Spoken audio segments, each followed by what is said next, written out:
Прийшли окупанти до нас в Україну, форма новенька, воєнні машини та трохи поплавився їх інвентар. Байрактар, Байрактар. Російські танкісти сховались з кущі, щоб лаптем посьорбати довбані щі, та трохи у чах перегрівся навар. Байрактар, Байрактар. Приперли зі сходу до нас барани для восстановлення великої страни. Найкращий пастух баранячих отар. Байрактар, Байрактар.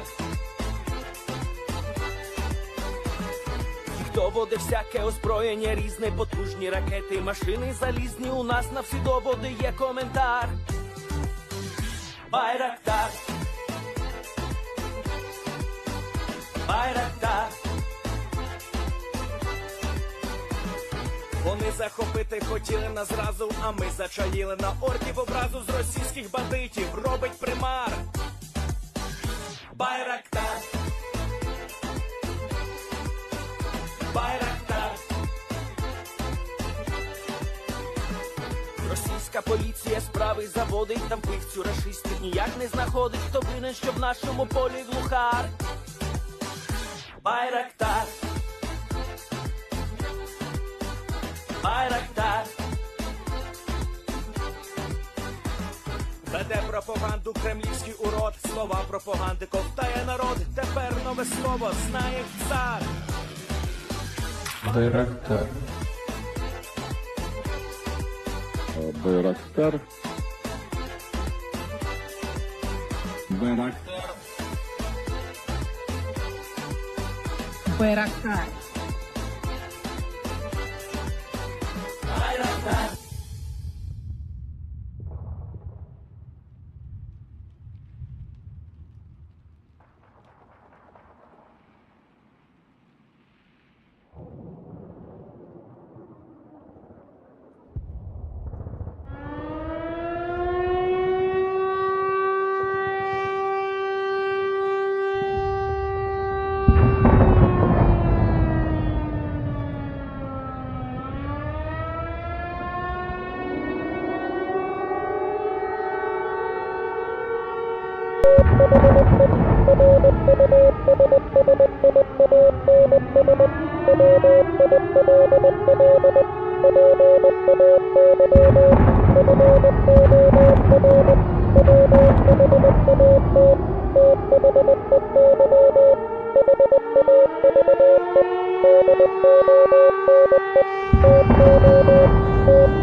Yes.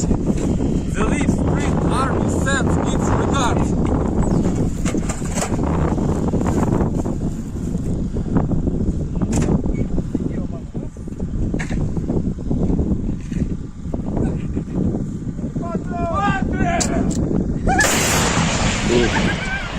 Русский военный корабль. Предлагаю сложить оружие и сдаться. Русский военный корабль, иди нахуй.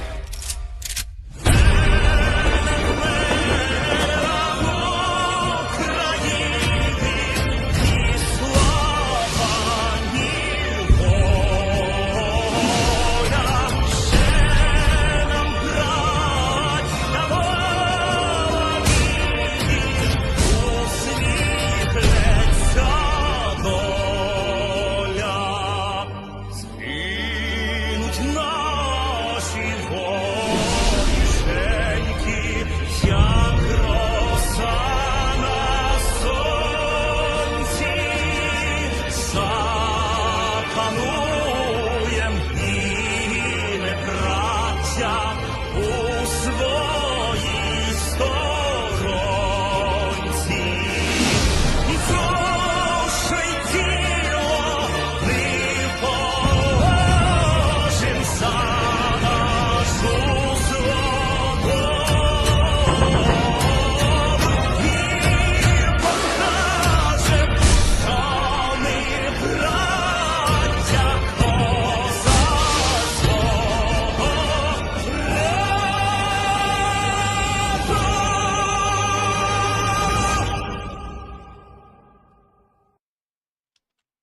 Hello, everyone. I'm the Enforcer, and I'm accompanied by Enforcer Matt. And good evening, folks. It's Enforcer Matt, and welcome back to day 468 of the news. And it's good to see you all once again. And man, has a lot happened since Sunday. And has a lot happened in the past, not fast, 48 hours. It has also been a fast 48 hours because loads of news has been coming out over the past 2 days, both incredible and, of course, rather unfortunate. But I do not want that, for the moment, to overweigh what happened on Sunday. Many of y'all were here for what happened on Sunday, and over the course of that night's stream, this channel raised nearly $33,000 in support of Razom for Ukraine. And as many of y'all know, that $33,000 that was raised that night put us $10,000 over the $1 million mark. That means this channel is the only channel on YouTube to have raised $1 million in support of Ukraine, of course excluding Mr. Beast, because I think he's done like 3 million, but the only channel to have gotten over $1 million through YouTube Give. It is unbelievable to think that all of y'all, most of y'all, were probably here for that amazing and historic night on this channel, and of course, in celebration of that, this entire week is pretty much going to be as festive as possible about passing that milestone. And one of the first things that we did to celebrate that is we made a limited edition merch run. If you go to the enforcerstore.com and you peep that moich, you'll see right here the $1 million merch that we've been alluding to for months on end at this point. Of course, this goes to help out the channel and helps us to keep the thing running behind the scenes, but today we finally released the $1 million fundraiser merch stuff, and it's really good looking. Of course, this is made by, is it Fibonacci's number, Matthew?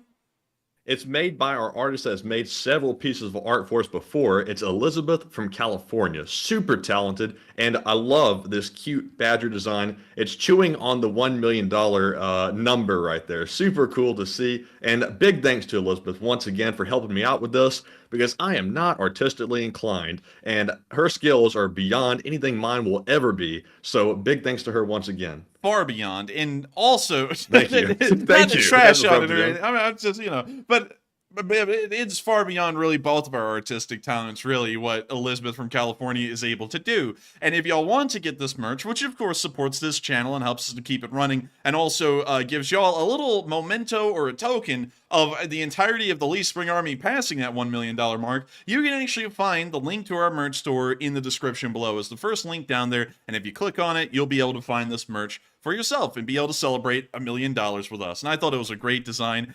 We actually, I think, got 5 different designs for $1 million raised, and this one just stuck out to us. It was the coolest one of them all, and I was like, this is the one that will be what we use. This was actually decided nearly 2 months ago, that this would be the design, and I gotta say, it is an incredibly cool one. No doubt about it. And it's cool. It's of course merch that we've already gotten. We also went and made a care package of all of the merch items that have the $1 million raised merch symbol on it, and we also sent that to Elizabeth from California and her family as well. It is incredibly cool stuff. It was a great design, and we always want to thank Elizabeth from California for being the original person who came up with our Lee Spring Army honey badger.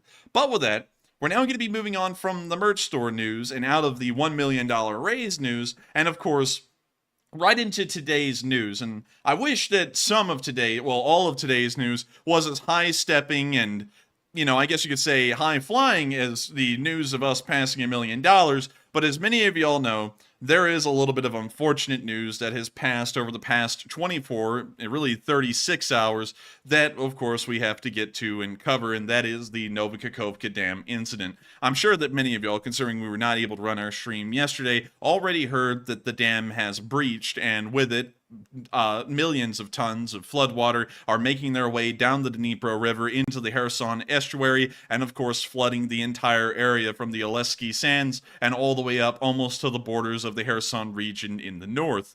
Of course, we're going to be covering that here as best as we can over the past 48 hours, but there are loads of videos that I would like to mention that we were not able to include due to the sheer volume of videos being made and the sheer scale of this catastrophe. Around 36 hours ago, in the middle of the day, yesterday, on Monday, a series of explosions were reported from the Nova Kahkovka Dam. We actually saw one of these videos, and through a large amount of research, we actually had to throw the video out because it turned out to be a video from last year around December of the Russians blowing up the road bridge that passes in front of the Nova Kahkovka Dam, which I'll show y'all here on Google Maps. And of course, we can see that even Google Maps is accounting for the massive floodplain that has been created in the Kherson Oblast at this moment. But as you can see right here, this is the road bridge right in front of the Nova Kahkovka Dam that would have crossed, and if the Russians had left that intact during December of last year, it was entirely possible that Ukrainian forces would have flowed right over the dam's bridge and then into Nova Kahkovka itself, bringing the fight onto the southern end of the Dnipro River. And in an attempt to stop that last year, they blew up this road bridge. So if you have seen any videos today that show that the bridge was blown up, those are actually from December of 2022, from what we've been able to collect, and those are not videos showing what happened in the present day. As far as we understand, there may be no actual videos of what happened to the dam around 36 hours ago when it breached. We have not seen any visible videos of explosions, but it has been assumed, and this has been spread around starting from a Telegram channel, and there hasn't really been, unfortunately, a lot of proof to back up this claim, that it was the 206th Motorized Rifle Brigade of the Russian Armed Forces that laid the charges on this dam and blew it up. Of course, when we look at the damage, which I'll be showing y'all right here, the damage is incredibly extensive. And I'll be showing y'all this video here that was taken near the dam showing how extensive the damage was. From what we can tell, the entire dam was destroyed from end to end in some kind of an explosion.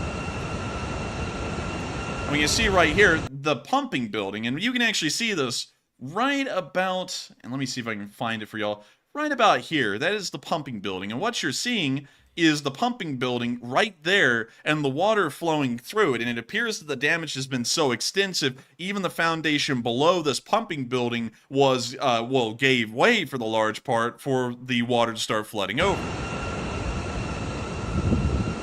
We can see the water flowing out in the millions of gallons per minute. Whoa, whoa, whoa, whoa, whoa. And we now see this cameraman walking away. We assume that this is actually filmed from the Nova Kahkovka side of the dam. Кран, смотри, падает. We can hear some kind of equipment being washed away by the flood.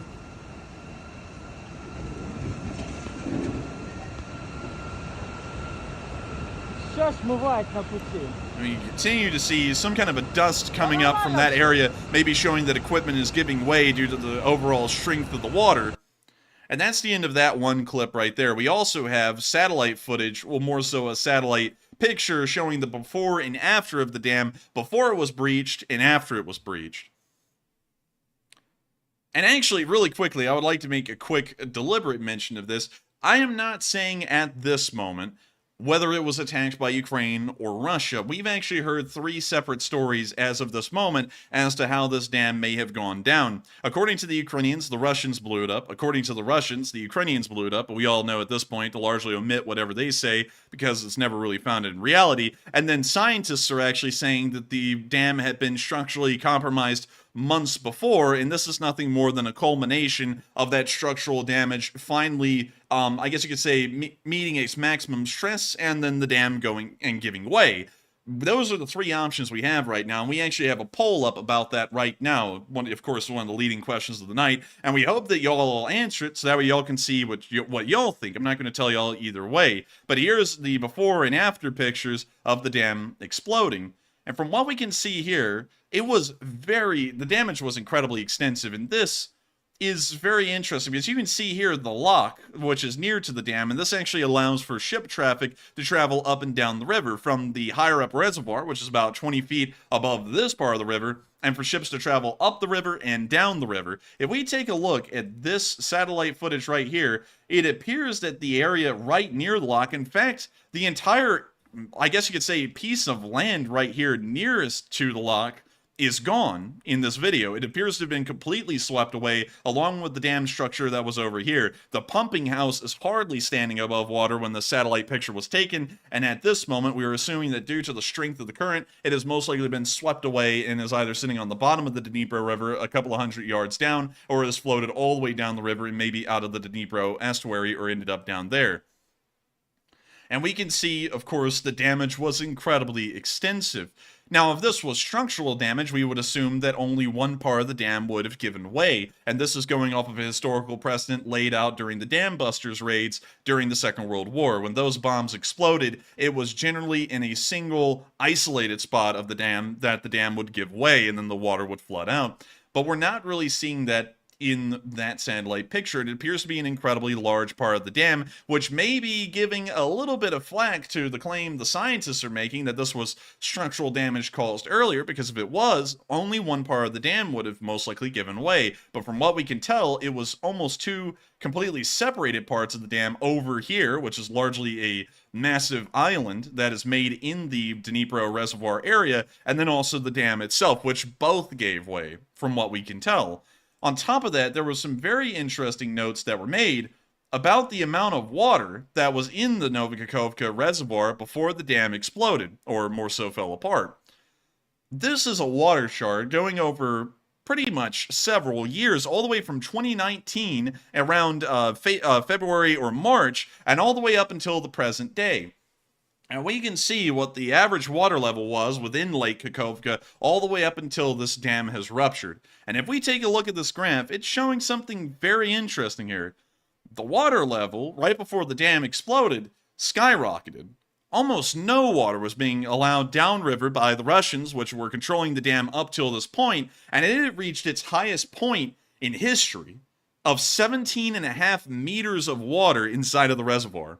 The highest amount ever recorded. And from what we can tell, this comes right after the fears around the beginning of this year that the Russians were practically going to starve the Zaporizhzhia nuclear power plant of water because they've been allowing a massive amount of it out of the reservoir and downstream. Also, just for y'all to know, the number right now that's being stated publicly, I've seen two, but they're very close to each other, is that for the Zaporizhzhia nuclear power plant, which of course we'll be talking about here in a second, to continue running and to continue to have coolant pumped through its core, which is just water, usually water from the Kakhovka reservoir, the level of the reservoir has to be above around 13 to 12 meters for that power plant to continue to have coolant running through it. And so at this moment, especially considering the massive amount of water that is in the reservoir, of course this is dropping rapidly, we could assume that the Zaporizhzhia nuclear power plant may be okay for several days, at least off of the minimum required level of the reservoir for it to keep running.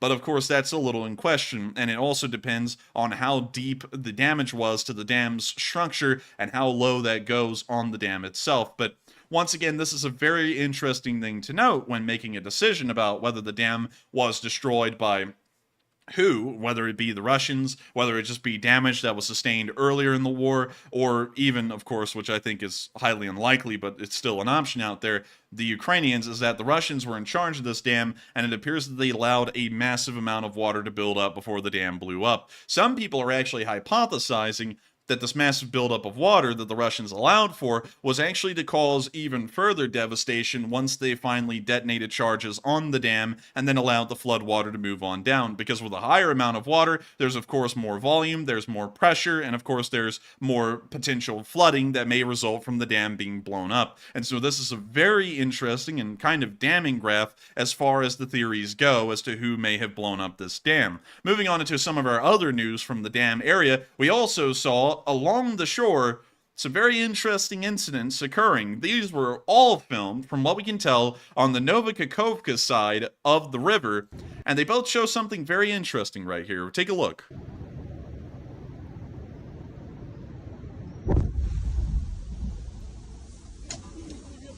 That is an explosion, and that is not any explosion. That's not an explosion from artillery, that is not an explosion from a missile, that is an explosion from an underwater mine. You can tell because, of course, there's no whooshing sound coming in of an artillery shell or a missile, and you can also clearly hear that the explosion is originating under the water. Now, going off of those two things, that clearly shows this is some kind of a underwater mine that was planted by the Russians, and now that the massive flow of water is leaving the reservoir, it's pulling these mines that may have been in the area of the dam down with it, and now they're running into the shore and exploding, like we saw right here. And this is not the only documented mine explosion we've seen today. There was a second one that happened pretty much right near the pumping house on the dam, right here in this clip. And so here's the second clip. This one appears to be a smaller size mine. You see him looking at the dam, and we can see an explosion kind of where the lock would be, and it appears to once again be a mine. The second mine that we saw explode. These are the only 2 videos we have of mines exploding, but it is incredibly interesting to see that 2 underwater mines exploded around the dam. And of course, once we get to the leading questions of the night, which are of course still being answered, I'll start to put in my ideas and theories right now, but I'm just giving you all the information to come up with the decision y'all want to make about what happened to this dam and what the fate of it has been. But one thing is for certain. The humanitarian consequences of what has happened here and the crisis that this has caused in the Kherson Oblast is nothing that is up to question. The disaster is massive, and it's been a catastrophe, probably one of the worst humanitarian crises that we've seen in Europe since the Second World War itself. Moving on into our next little bit of news, making sure that we covered everything there, we can see that the closest settlement to the Nova Kahkovka Dam, of course the dam is named after it, which is Nova Kahkovka itself, has suffered extensive flooding, at least in this video.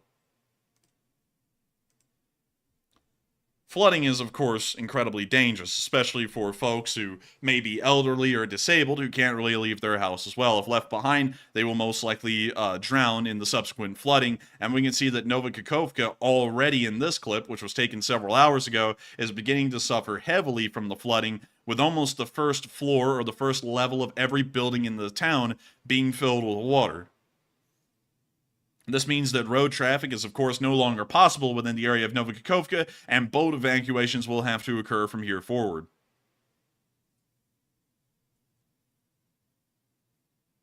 We can see the drone continuing to look at the damage that has been caused to Nova Kahkovka, and we can now see the camera starting to pan into the city at large, the Nova Kahkovka Dam being off-screen to the left of this video.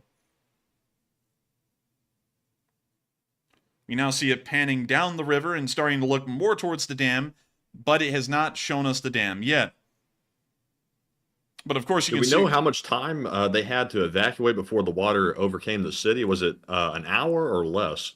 From what we understand, they actually had in Nova Kahkovka, interestingly enough, because the water actually flows so quickly, it kind of floods slowly in Nova Kahkovka compared to other areas further downstream. They actually had a couple of hours, somewhere around maybe 2.5 to 3 hours, before floodwaters actually started to make it over the banks and into Nova Kahkovka itself. So they had a limited amount of time to conduct an evacuation, and considering that Nova Kahkovka is a town of tens of thousands of people, I believe it's around 40,000 people, that is not enough time to conduct any sort of successful evacuation. So maybe a few thousand people were able to get out, and then everyone else is stuck there as the floodwaters begin to flood the first floors of every single building in the town.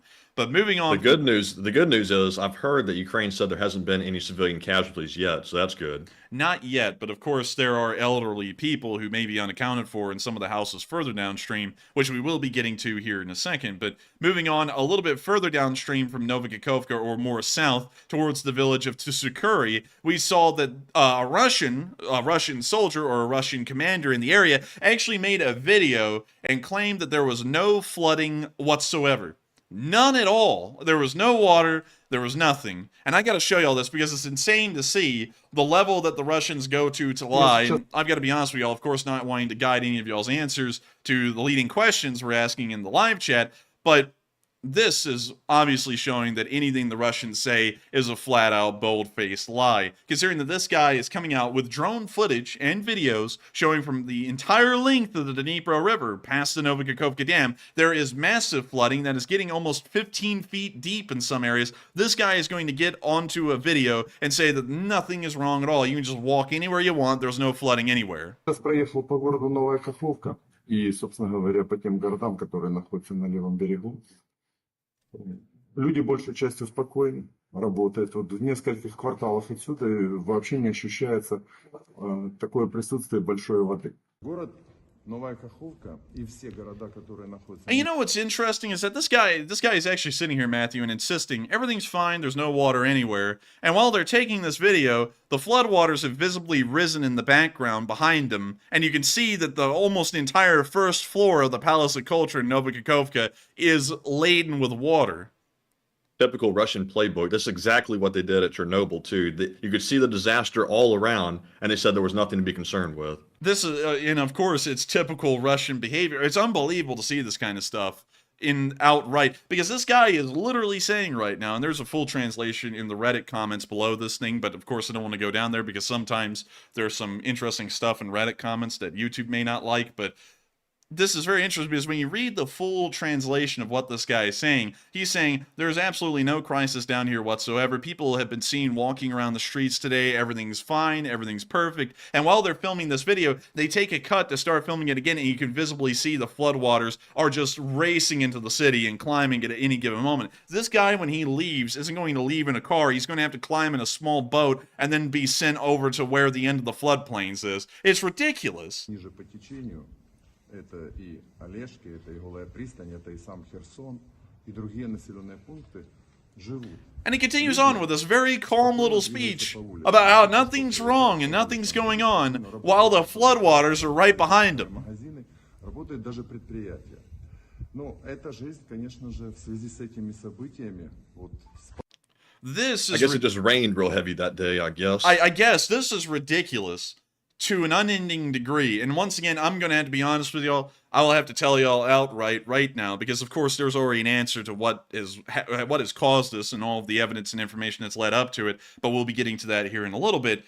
But the answer to Ukraine blowing up the dam is outright false. There's no way the Ukrainians blew up this dam, and this shows that the Russians most likely did it, and now they're going to sit there and start mitigating as usual a catastrophe that they committed that is obvious for the world to see, and say that everything's fine and everything's normal and no one's getting killed around here and there are no floodwaters, as there are literally floodwaters visible in the film behind them. It's unbelievable. But we're going to move on into the next clip because, of course, Russian stupidity and Russian lies, we can only look at that for so long because they're just flat out in your face, and it's not like they're hiding from you or anything. But they've already been affected inside of what Russia wants to call their own territory in Crimea, all the way down in Kerch, which is actually fed by water from the Kakhovka reservoir. They're already getting bad water because the water is running out, and on top of that, the water supplies in all of Crimea are being contaminated right now, and we'll be getting to why they're being contaminated here in a little bit. It's a huge story that we're having to, of course, cover here, so we can't get to every single piece of it right now, but this is some of the tap water that is coming out of the taps inside of the Kerch city area in Crimea, which is the very end of the peninsula. Interestingly enough, it's not fed by any other water source rather than the Kakhovka Dam. And this is the quality of water that's now coming out. Хотела искупаться, помыть голову, но мне кажется, что я стану в этой воде, наоборот, грязнее. Как бы только... The dog's trying to have a taste. Yeah, that dog's trying to have a taste of whatever the hell that was. Такие вот. But you can see right here, they're already putting not just the tens of thousands of people downstream in trouble of being flooded out or drowning in this flood wave. They're putting hundreds of thousands of people, if not millions of people, that live inside of the Russian-occupied territories and inside of Ukraine in jeopardy of having no drinking water whatsoever. This is actually the larger part of the crisis than the flooding itself, is that millions of people may be going without drinking water. And in fact, it's not just the citizens that are going without drinking water, it's also the Zaporizhzhia nuclear power plant that may possibly be going without drinking water itself. And instead of explaining that in my own words to y'all, I'm going to let this be explained by the representative of the International Atomic Energy Agency, which has already made a statement about the situation at the Kakhovka Reservoir. Here's the clip. The main line of cooling water is fed from the reservoir and pumped up through channels near the thermal power plant to the site. It is estimated that the water through this route should last for a few days. The rate may reduce as the water lowers. Water in the reservoir currently at around 16.5 meters. This is a measurement from last night. If it dropped below 2.7, then can no longer be pumped. ISAMS reported that ZNPP is making all efforts to pump as much water into its cooling channels and related systems as possible.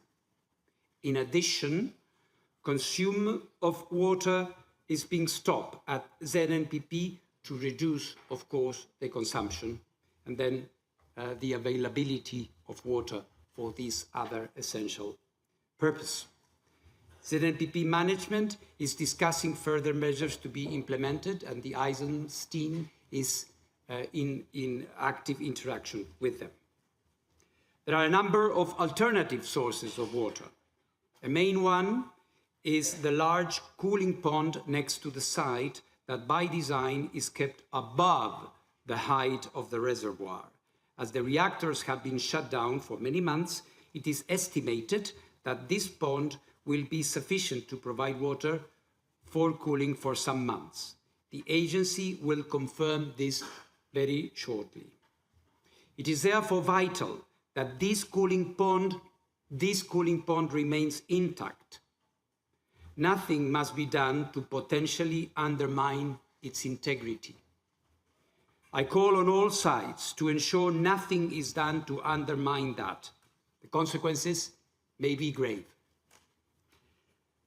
My trip to ZNPP next week was planned. Now it's essential. I will go. That is the end of the address from the spokesperson of the International Atomic Energy Agency, and of course, as everyone can tell, while the situation sounds like it's under control, it is almost on the verge of complete disaster. The Zaporizhzhia nuclear power plant has been shut down for several months. However, unlike a coal power plant or an oil power plant where you can shut it down and it means that nothing is running in there, a nuclear power plant can never truly shut down. There must always be a staff operating at that plant, and there must be water going through the cores of these reactors, even during a shutdown. And in Alabama, where we live, you can actually see that when the Browns Ferry nuclear power plant had to be shut down for nearly 10 years due to massive safety issues, and even then, water still had to be pumped through the 3 nuclear reactors that the Browns Ferry operated. Now, the cooling pond that the IAEA spokesperson was speaking about is this cooling pond right here. And the water is actually pumped up and out of the reservoir and into this pond. However, nuclear power plants cannot operate completely off of a single supply of water. This water is pumped through the core, and when it comes out, even if the reactor is considered to be shut down, it does come out warmer than it went in. And of course, the heat of this water evaporates it at a faster rate, meaning that the water in this reservoir isn't an infinite cycle where it can be pumped in, pumped right back out to the reservoir, and they can keep on doing that indefinitely. Either eventually the water will become too hot to use for the reactors, because you have to actually have cooler water going through the reactors when they go in instead of hot water. That's not good for the reactor and can also lead to unforeseen results. For example, another partial meltdown situation. Or the water will run out. Either it will heat up and evaporate and then it runs out, or it gets too hot to use. One or the other. And according to the IAEA, they will only have enough water for several months if the reservoir is completely emptied. And of course, that go ahead. Here's a question real quick that I've got. It's good that they have water, and if it's true what they're saying, they can keep it stable for a pretty long time, probably months. But didn't these same people say that if this dam ever failed, that the power plant would be in extreme danger?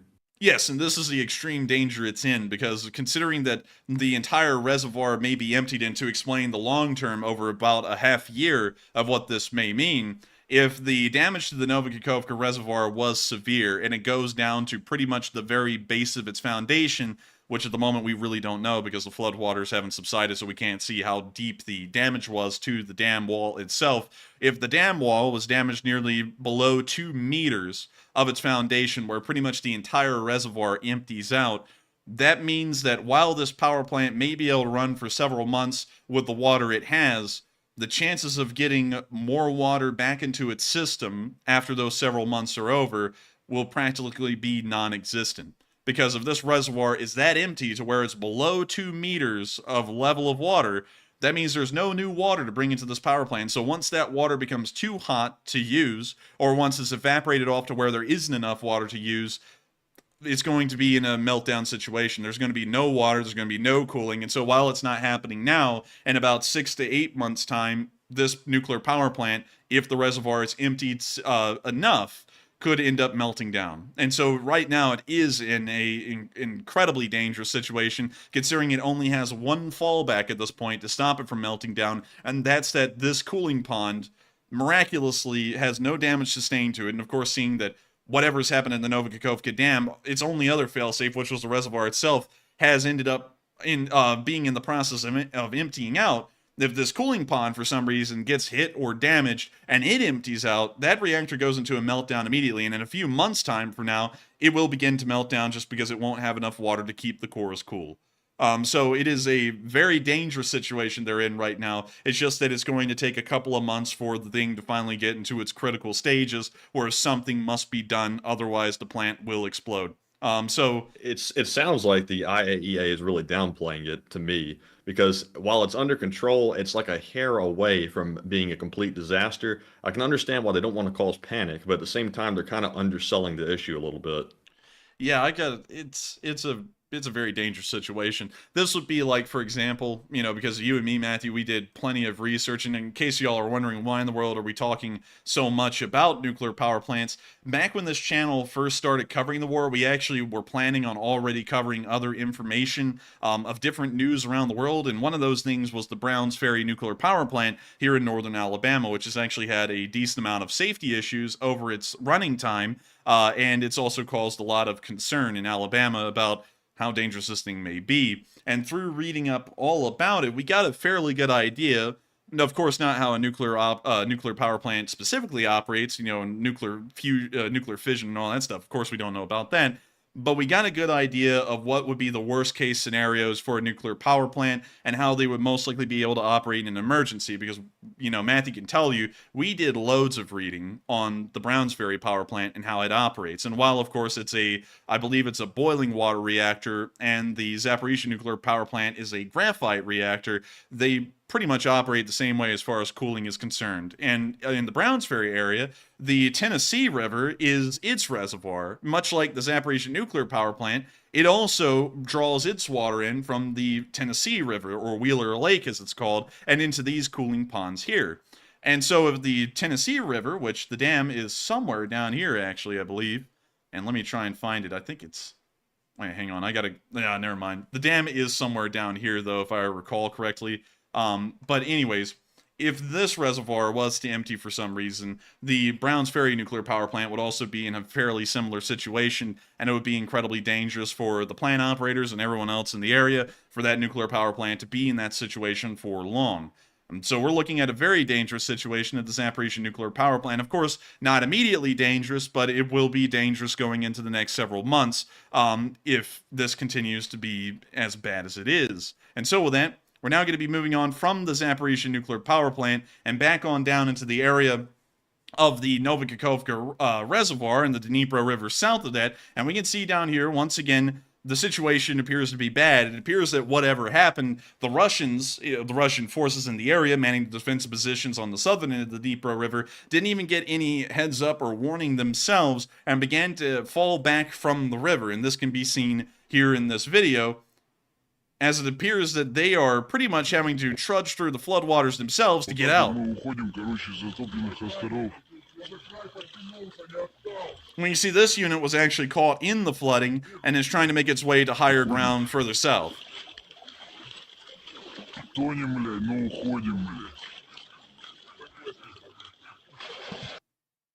so that's the end of that clip right there. And you can see that even the Russians, well, at least the other Russian forces in the area, didn't know what was happening either. But it appears that these forces also ran into a bit of bad luck, because the lower side of the river is actually on the southern side. And you can see this on Google Maps as well. If we go over to Ukraine, you can see that the larger amount of marshland is to the south, meaning that this entire area, the Russian-controlled part of the Dnipro River, is the part that's going to end up being flooded the worst, actually. But, of course, that doesn't mean that the northern side is being flooded. It's just that the flooding, from what we can tell, is not going as inland as it is in the south. And it appears that the Ukrainians took advantage of the small window that they had where they didn't have to retreat before the floodwaters reached them, and they ended up hitting the Russian forces with artillery as they were retreating out of the floodplain. We can actually see pictures of all of the smoke rising from destroyed Russian vehicles, munitions, and equipment as those Russian forces were starting to flee from the floodplain you can see in the picture.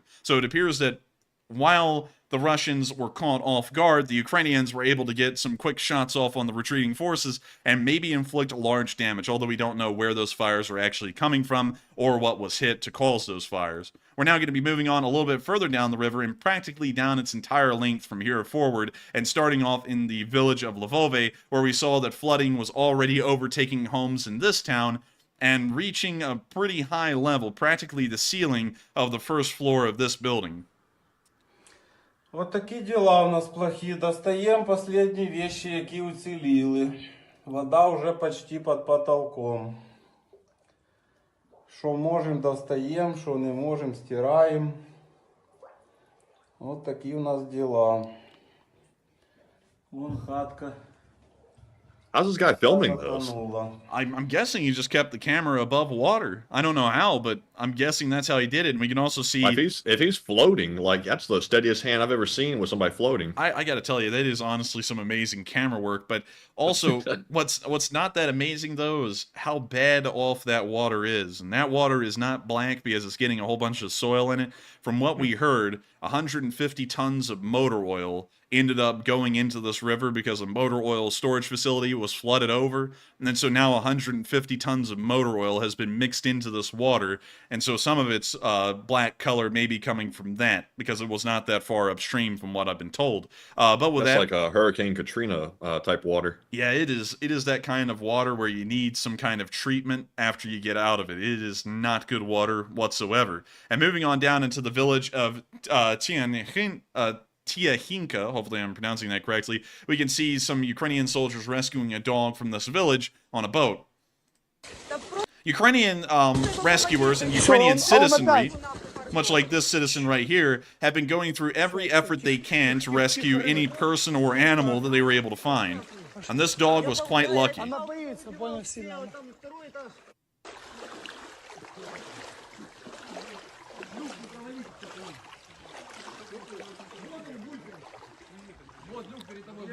And I've got to tell you, this is probably the filthiest water that has been seen in Ukraine in its history. Of course, outside of Soviet times. Because some people have been bringing this up as well, and this is a great point. Sewage systems are not meant to be flooded over. And, of course, the sewage systems work off of gravity. They don't really work off of any kind of special pumps or vacuum-sealed pipes or anything. So when floodwater begins to fill a village like this, it immediately goes straight into the sewer systems and forces everything in the sewers up to the surface. And so not only are they having to deal with the motor oil contaminated waters, among many other things, they're also having to deal with their own sewage inside of this town, reaching its way back up to the top and contaminating the waters as well, just to give you all an idea of how contaminated and how bad off these waters are. Even if people were drinking out of this water, it's probably water that would have to be treated greatly or boiled for a long time to make sure that it will be safe from here forward. And of course, speaking of drinking water, the town of Kryvyi Rih, which is all the way north, and you would think would be supplied by some other source of water, is actually supplied off of the Kakhovka Reservoir as well. Something around 200 to 250,000 people would live within the city of Kryvyi Rih, based off of a quick number count that I may remember taking months ago. And those people are all being left without water. Nearly 70% of them will not have tap water by the end of the next few days. With that, we're going to be moving even further on down the reservoir and into the area of Tokarivka, where we saw that they were also trying to get livestock out of the flood as well. And of course, this is a bit of a process with livestock sometimes being ornery like this cow and trying to get it out of the flood water, so it can be somewhat tough.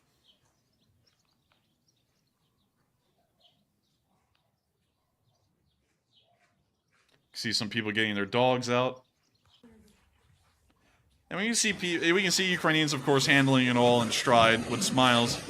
But you know this has got to be tough to know that your house will pretty much be unlivable due to the flooding and also the contamination that it will be seeping into the walls.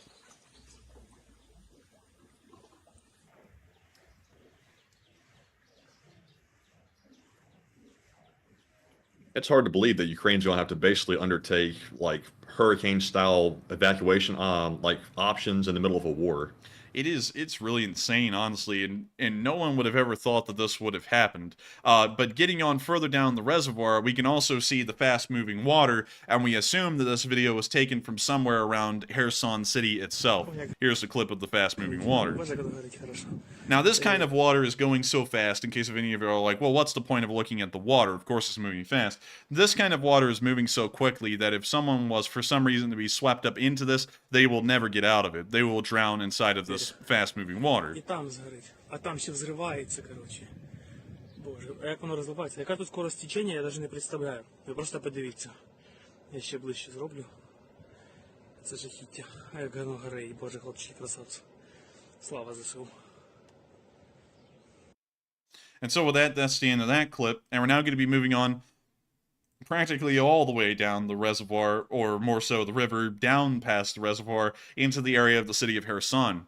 Now, when I uploaded a short war summary today, many people stated that Kherson was not being affected by the flooding. The entire city was so high above the rest of the area, pretty much built onto a hill, that it couldn't be affected by floodwater. But from what we were able to tell, the floodwater has been so severe, and there is such an increase in the water levels further downstream, that Kherson is actually being flooded over right now. We don't know how extensive it is, and we don't know how much of the town will end up being unflooded, but it appears that the areas directly along the shorelines and a good ways in, like we see here in this clip, are being flooded over. You can see that the flooding is so severe, even in the farthest outskirts of Nova Kahkovka near the railroad tracks, that buildings are collapsing due to the amount of water and the strength of the water passing around them.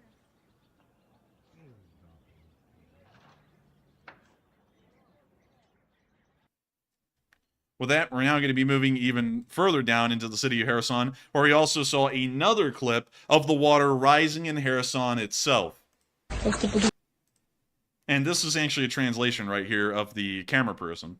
Just look, this is not the suburbs, not a small village. This is Kherson. A person like me could... water. Yeah, it's bad. A person like me could die here if you don't know how to swim. Do you see how high the water comes up? Kherson, knee-deep, neck-deep in water. You see the flooded buildings. It's difficult to look at. It's impossible to even imagine. This is surreal. This is like an apocalypse. The situation is getting worse and worse. You can see the water just keeps on coming in. And as you can see, the city of Kherson itself, Kherson is not safe. Kherson is also being afflicted by the massive rise of water levels in the area as well. And we finally have a last video of Kherson showing the extent of the flooding. This is actually by drone, and this is filming. I'll actually show you all this area of the city. This is actually filming the area of the city around right here. This area. So look at how far in the flood waters go. They go all the way over this small river you can see right here, and almost all the way back to here, near the Yevroport store. And that's how far they're going back in this clip at the start of it.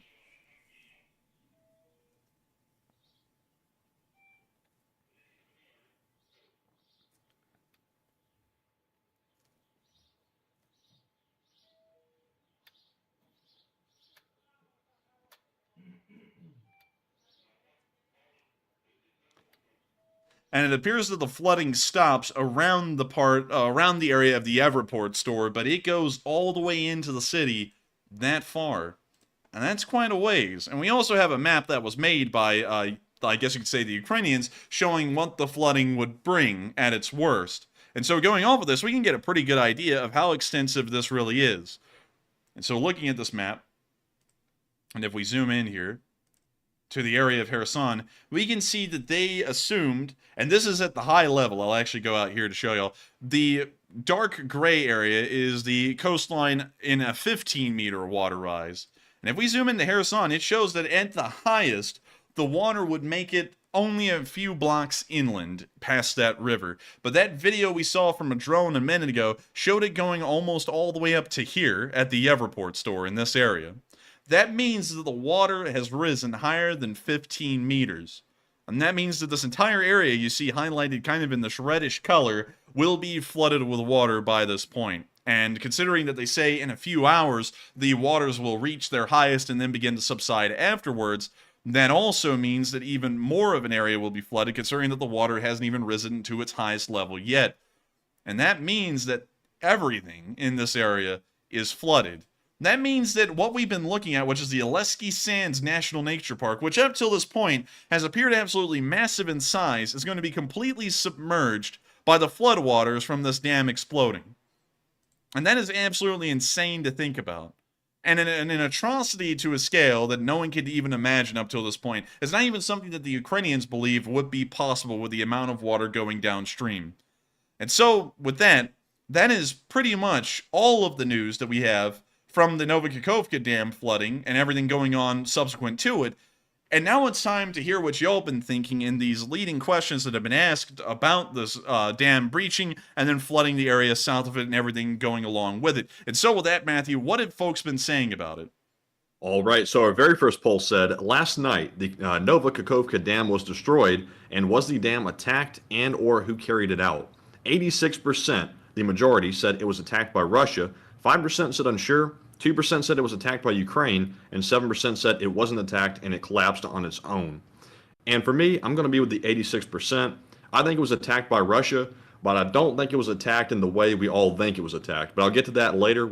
Our third poll goes over that in detail. But Enforcer, what say you? I would have to agree with the 86%. Of course, just making sure to keep it as impartial as possible. Didn't make a definitive statement up till now, but it was clearly the Russians that blew up this dam. There's no doubt about it whatsoever. The evidence shows, due to the rising water levels inside of the reservoir, the fact that the Russians did control the dam when this happened, the extent of the damage, and also the fact that mines were seen exploding around the dam hours later shows that this was most likely caused by the Russians. Not to say too much, because we'll probably be getting into the other stuff that I'm about to say in the next polls. So with that, I hope that addresses that one fairly well, in my opinion. And very interesting to hear that everyone is on the same page, that Russia certainly did commit that the dam attack, or more so the dam's collapse. And so with that, we are on into the next poll.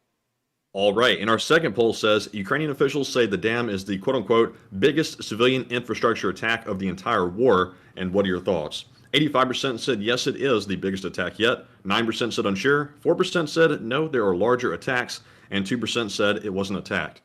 And for the majority of folks that believe it was attacked, it is certainly the biggest. We haven't seen anything in the civilian side of things reach this level of destruction yet. And it's certainly going to go down in history as one of the worst moments in the war, in my opinion. But Enforcer, what say you? I would say that this is not going to go down as just one of the worst moments of the war. If this war will be remembered for anything, it will be remembered for that dam exploding. Because that dam is going to end up causing suffering for millions of people, not just the people who are downstream in the floodwaters. People are going to be without water for who knows how long, because that dam obviously is not going to be rebuilt in this war. The Russians would sit there and say something like, oh, let the Ukrainian contractors come in, they can rebuild the dam. And as soon as the contractors came in, they would probably start shelling them and force them to run off and never rebuild or repair the dam. So we know that this is going to be a never-ending problem until this war is over, is that this reservoir will pretty much cease to exist until the last shot's fired in this war. And so I would certainly have to say it was attacked. The outcome of this, and of course we always try and keep the outlook light on this channel, but I've got to be entirely honest with y'all, up until this point, we have said, well, I've said on this channel, that the Russians would be idiots to destroy this dam, and the consequences of it would be severe. In fact, it would probably start bringing into question whether the West would actually get directly involved in this war or not. And they've done it. From what we can tell, they've actually done it.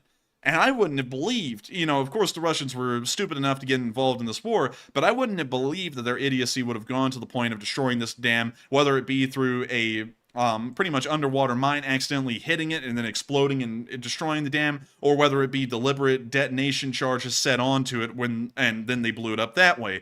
This is the worst disaster that has ever been seen, and I honestly think that they need to pay for this quite dearly, and I think this should really start to seriously bring into question whether the West should get directly involved in this war or not, considering the kind of implications and consequences that this may have several months down the road. And so with that, I hope that does address that poll fairly well, at least in my opinion. And with that, we are on to the next one. All right. And our third poll says Ukraine says that Russian units were swept away when the dam collapsed, and which side benefits more from the collapse? 53% said nobody will benefit from this. 28% said Russia will benefit most. 14% said Ukraine will benefit most. And 5% said unsure. And on this one, I'm going to be in the 53%. I don't think this benefits anyone, which leads me to my theory, which is purely speculation. Here's my theory, though. I think Russia blew up this dam in a panic. I don't think they intended to do it. I don't think it was a coordinated effort. I think the counteroffensive is kicking off in Ukraine, and the Russians noticed that, and the one station near this power plant here, the dam, decided to go ahead and blow it up because they got scared and weren't sure what to do. It doesn't make any sense for them to blow it up. It doesn't make any sense for anyone to blow it up because everybody's going to suffer from it, and it was a terrible decision to make, and a lot of people are probably going to die from it. But Enforcer, what say you? I would have to say, could you make sure to reread that poll to me one more time so that way I can hear the prompt again? Yes. It said Ukraine said Russian units were swept away by dam collapse. Which side benefits most? I would say that no side benefits from this, like most of y'all said, the 53% of y'all, because the concept of blowing up this dam was asinine regardless of who would have done it. Now, we know the Russians have done it. Everyone's largely on the same page about that, and I agree 100% that I believe the Russians did it. But I've honestly got to say, I think this was another sign of Russian ignorance or stupidity. I don't actually think this was a deliberate attempt to blow up the dam right now, because those two videos of those underwater mines exploding near the coasts, about right here is where one of them blew up, and then another one blew up somewhere around here. And so I'm thinking this. I'm thinking that one of those underwater mines that appears to have been set up around the dam broke its chain somehow and ended up drifting onto the dam, hitting it, exploding, and then causing the dam to breach. And now we have this disaster we see here. I think that may have been what happened. Because the fact that it is so sudden, and also the fact that Russian forces also were not prepared for this, shows that it may have not been a deliberate act by the Russians, but more so an act of, once again, their negligence, stupidity, and idiocy, combining both of those words together, that led to this dam to be destroyed. I actually think that may have been the case, and regardless whether it was a direct action of the Russians putting charges on that dam, or whether it be indirect like I'm thinking, where an underwater mine ended up colliding with the dam and then exploding, that is still their fault and their responsibility, and it falls entirely on them that this dam ended up being destroyed. And I've got to be honest with y'all, the only thing I have to work off of there is the videos of the two, I guess you could say, underwater mines exploding on the shorelines near the dam and also down here near this beach. Those are the only things I have to work off of. But the fact that those mines also broke loose after the floodwaters began to pour out and then they started to explode along the shoreline, that makes me think that it may have been a underwater mine that hit the dam and then exploded. Regardless, that kind of negligence, stupidity, and ignorance leads a lot into question, like, why in the hell do these people have nuclear weapons, and why in the world have we allowed them to be in charge of one of the largest nuclear power plants in the world for a year and a half at this point? Regardless and also got a question real quick from Miguel 1835. He said, are the mines you speak of strong enough, because the concrete on the dam is very thick? And that was a question I thought about too. I think the dam was already having structural issues, if I'm correct. It may have been, and I think that's what some people have been saying.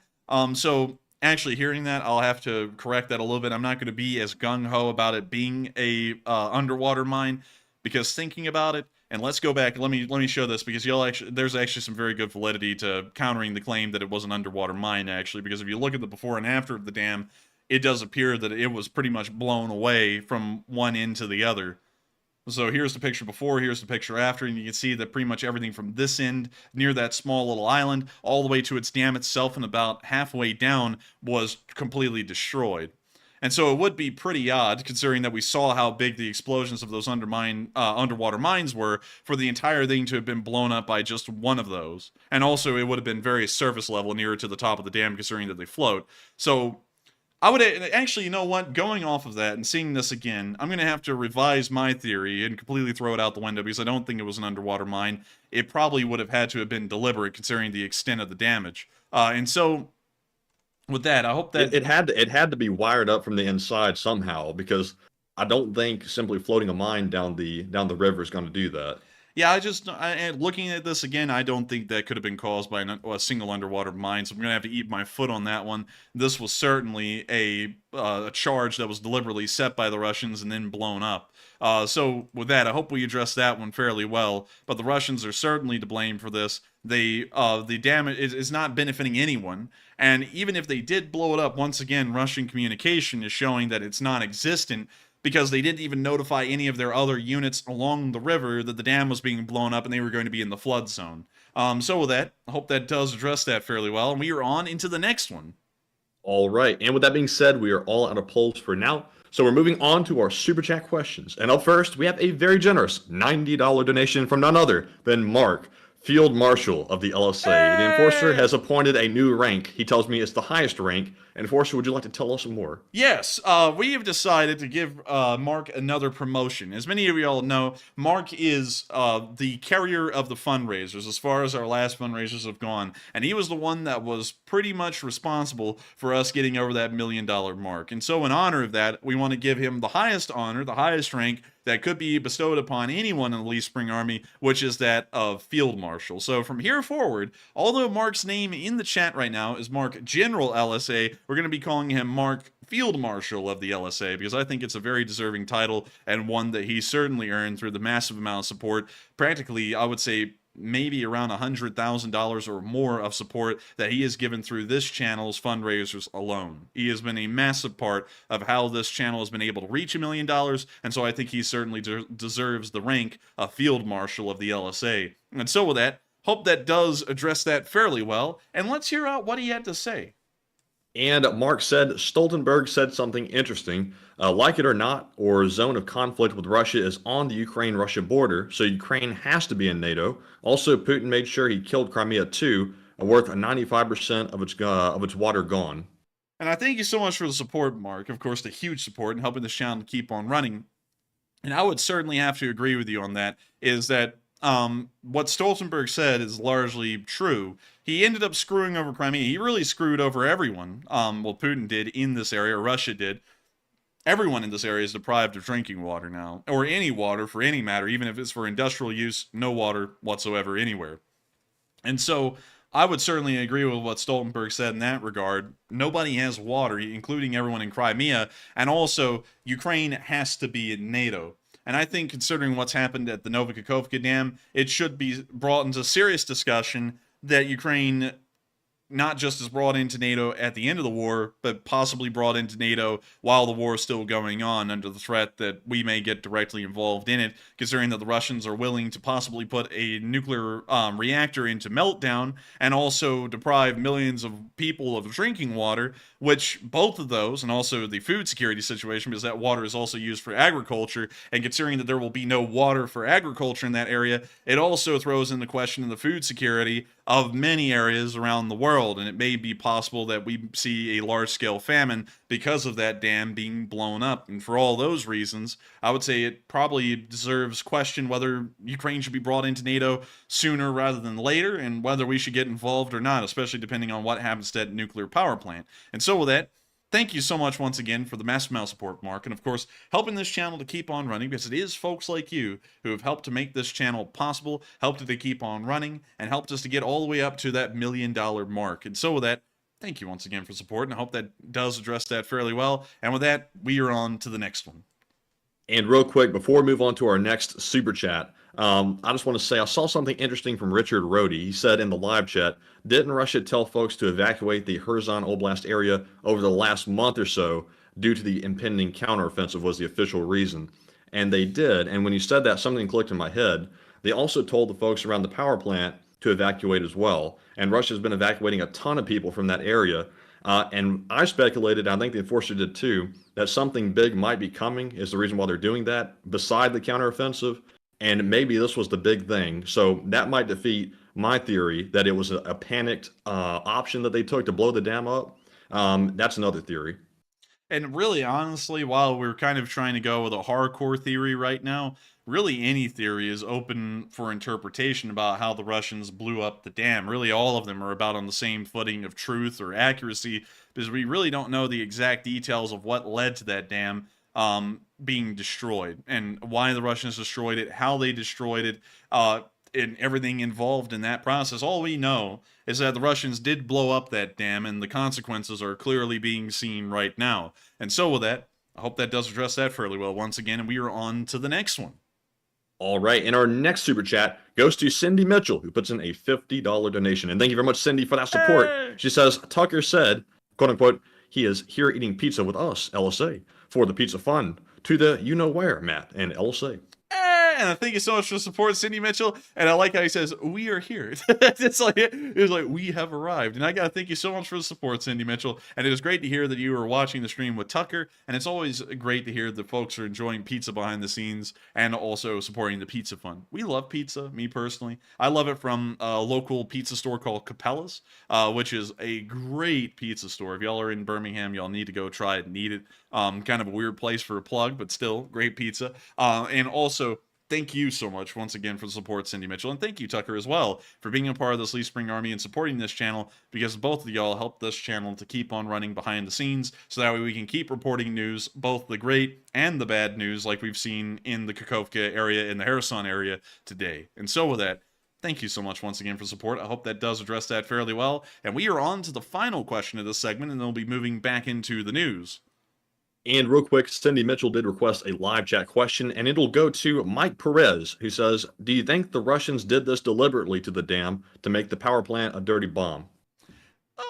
Maybe. That may have been a part of it, because we know that the Russians have kind of alluded and threatened that they'll blow up the dam, and of course the consequences of blowing up that dam, as far as it goes for the nuclear power plant, have been known for months. And so it may have been that they're indirectly trying to conduct some sort of a nuclear terrorism by destroying the dam and then allowing the reactors to melt down a couple of months later. Or maybe we may even see here soon, and I think if this happens, the United States should get directly involved immediately in the war to secure the power plant.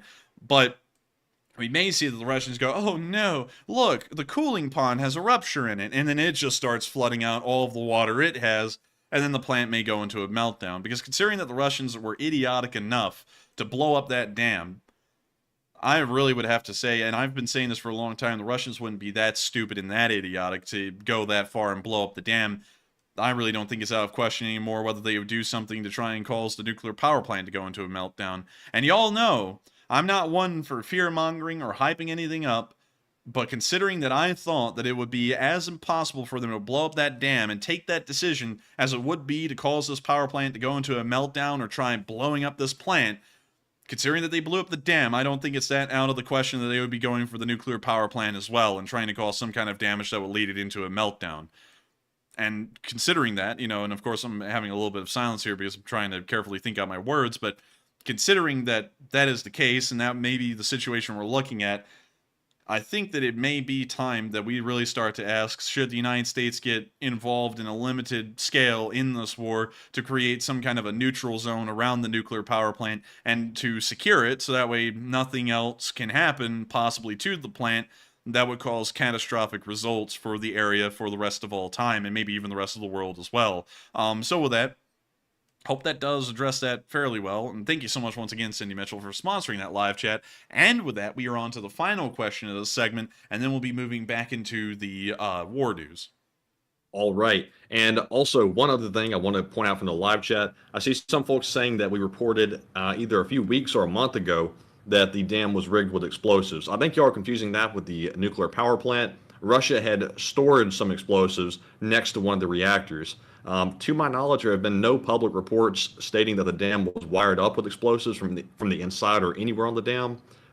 Enforcer, do you remember anything like that? I remember the forces in the area claiming that if the Ukrainians started to attempt a crossing of the dam, they would set it with charges and detonate it. But we never heard any statement that they had charges just sitting on the dam and they were ready to go at any moment. But considering the threat they gave prior, it may have been the case that they had already preemptively charged the dam, and were prepared to blow it if the Ukrainians attempted to cross. So, there's a chance that could have meant they had the charges on the bridge, or it could have meant that they were going to put the charges on the bridge once the Ukrainians attempted to cross. But knowing the Russians, they probably put the charges on the bridge and then just sat there and waited. So, who really knows in that regard? But people are correct. There was a threat a while ago, several months ago, by the Russians when they retreated out of the Kherson Oblast during that counteroffensive that they would blow up the dam in an attempt to stop the Ukrainians from crossing.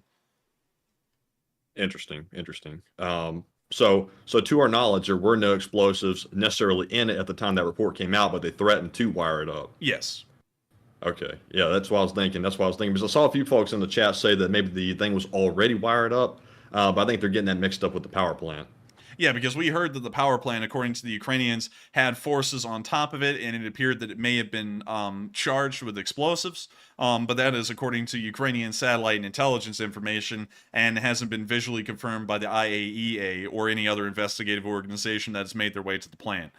So with that, I hope that does address that fairly well, and I think we're on to the last question of this segment. And yes, the last super chat of this segment goes to, I think it's Forsty the Man, who puts in a $50 donation. And thank you very much for that support. He says, can you also point out Russia just signed a new decree to not investigate any accident at hazardous and hydroelectric facilities and structures that occurred from any military operations until January 1st, 2028? Frosty the Man, I would point that out.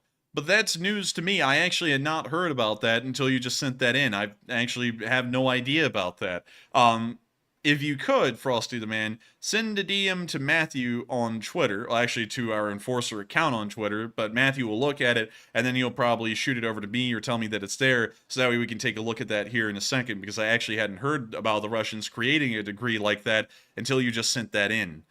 So I'd like to, of course, confirm that and read it for ourselves to see if that is the case, because that may also be showing that they are going to attempt at not investigating that because they were clearly involved in it. And that was a pre-planned thing that they were already going to do on the 6th of June. And so with that, thank you so much, Forsty the Man, for the massive support and helping this channel to keep on running.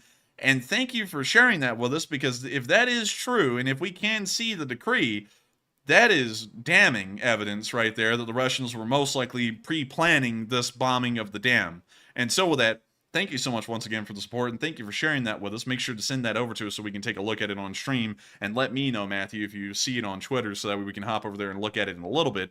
But with that, we're now going to be moving on from this question segment. Of course, we'll circle back to that Forsty demand when you send that over on Twitter. And with that, we're now going to be moving into the Moscow area and into yesterday's news, because we saw that before the dam blew up, it's a very interesting thing that happened in Russia. And many of y'all may know that a counteroffensive is currently underway in the Zaporizhia Oblast. Of course, we still don't have a lot of news about it, and there's not really a lot of videos coming out about that either. So we're largely in the dark about what's going on down there, like it should be. However, in Moscow, we saw that TVs were hacked, and not just in Moscow, but over a pretty large part of Russia, and it used a deep-faked Putin that declared that mass mobilization was beginning now. And believe it or not, this actually started hysteria in Russia, and the Russian government had to come out and make a statement that this was a fake video and that the TVs were hacked, or the TV channels were hacked, and that there was no mass mobilization that was going to be happening. But the outcry from this deep-fake speech was actually massive in Russia. But here's a clip of the deepfake speech.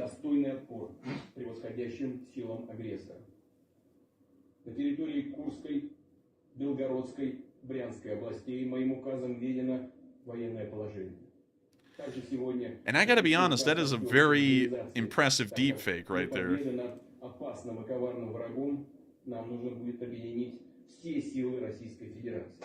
I hate to admit it, but I can kind of tell it's fake. His mouth's not really moving properly. Yeah, but, you know, to some Russians who may have never seen a deep fake, that would probably be very convincing to them.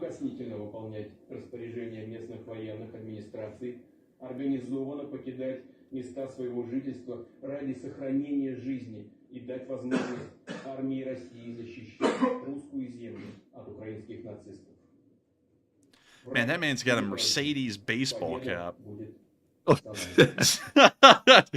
And so with that, that's the end of that clip, but of course that caused a large amount of hysteria inside of Russia. And moving on down to Tula, we actually saw that the Russian Liberation Army is getting some support from the general public as they're starting to paint over the red stripe on the license plates of cars and making it appear to be the Freedom of Russia Legion flag, as we can see right here. You can see that the bottom red stripe has been painted out with a white stripe to make it look like the FOR flag. And we can see this on multiple different license plates throughout Russia.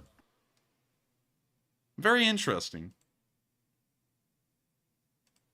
So with that, that's the end of that little bit of news. Just had to show that because it shows that there is a large amount of partisan efforts going on in Russia because little hints and pieces of them are starting to pop up all over. We're now going to be moving on down into the Belgorod area where, interestingly enough, probably to everyone's dismay, the Russians have not pushed out the Russian Liberation Army yet. They've been there for nearly 4 or 5 days at this point, and nobody has stopped them. In fact, going off of our first markers, which appear to be, and they were actually on the first day of this week, they've been there since Thursday. And that means that by tomorrow, they'll actually have been there an entire week and not been pushed out yet. And yesterday we saw that they were still capturing Russian forces in the area and appeared to control a large swath of territory. We actually believe that the clip here was taken near Maslova Pristan, but we're not exactly certain. But we see them taking the soldier prisoner right here.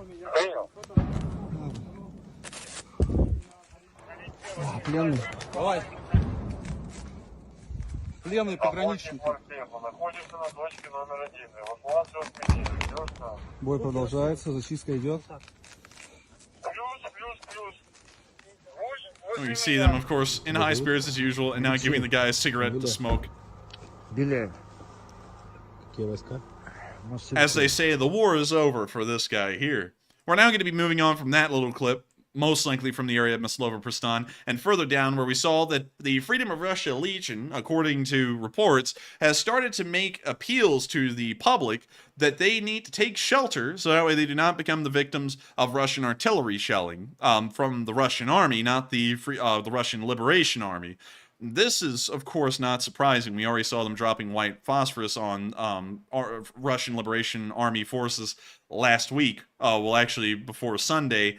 And so that's not really shocking. But one thing I have to say is shocking is the absolute crime of a gun that the leader of the Freedom of Russia Legion is using. If any of y'all don't know, that's an FN 2000, which has to be probably one of the ugliest bullpups I think I've ever seen. If it works, it works.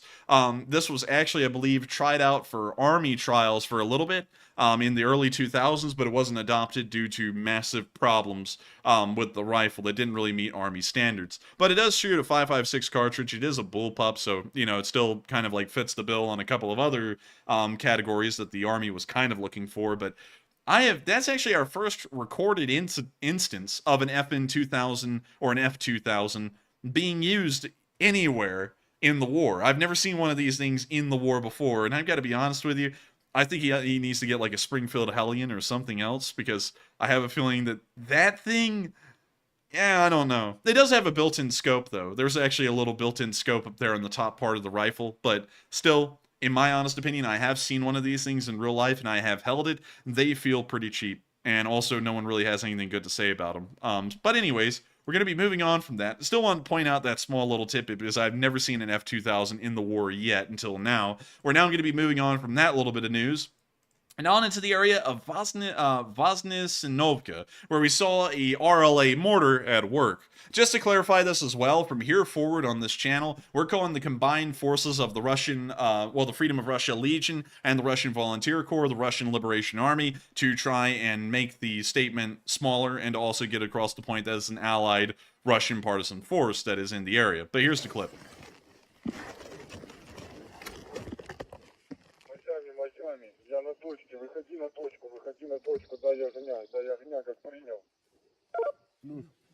When you see them getting some orders for the mortar, when you see some infantry moving around in front of them, and when you see them awaiting fire orders.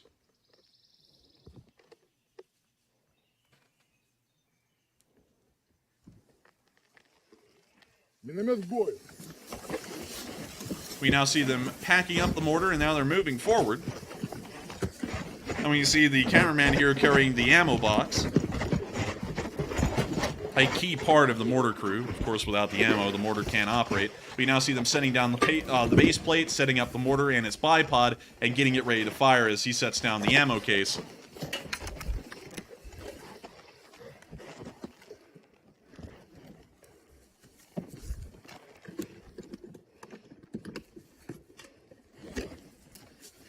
We now see them opening up the ammo box and, of course, making sure that everything's ready to go for this mortar to start firing immediately, because Russian forces have been spotted in the distance.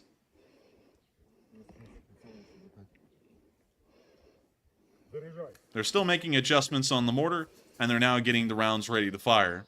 They're now hanging the first round, firing, and they're now going to start firing off, hopefully, an entire volley onto the Russian forces in the distance, but we don't get to see that.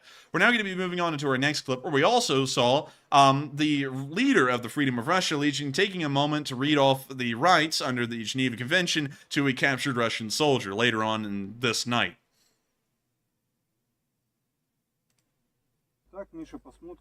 So, Misha, let's see what happened to your father's commanders, your colleagues. Kabanov Sergei Igorovich, born in 1995, killed.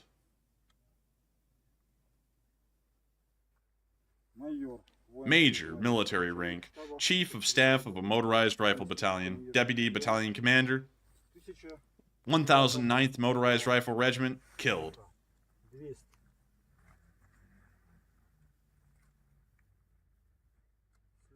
Next, what we got is a whole colonel was at the front lines. Stesev, Andrei Vasilovich, colonel, commander. Military unit 32515. Ministry, Russian forces killed.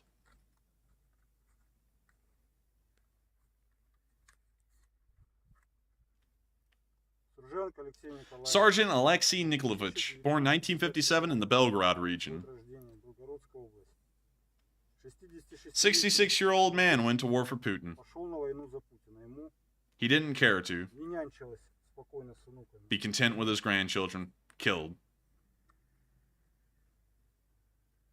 Yes, a 57th-year-old goes to war. After all, he is a servant.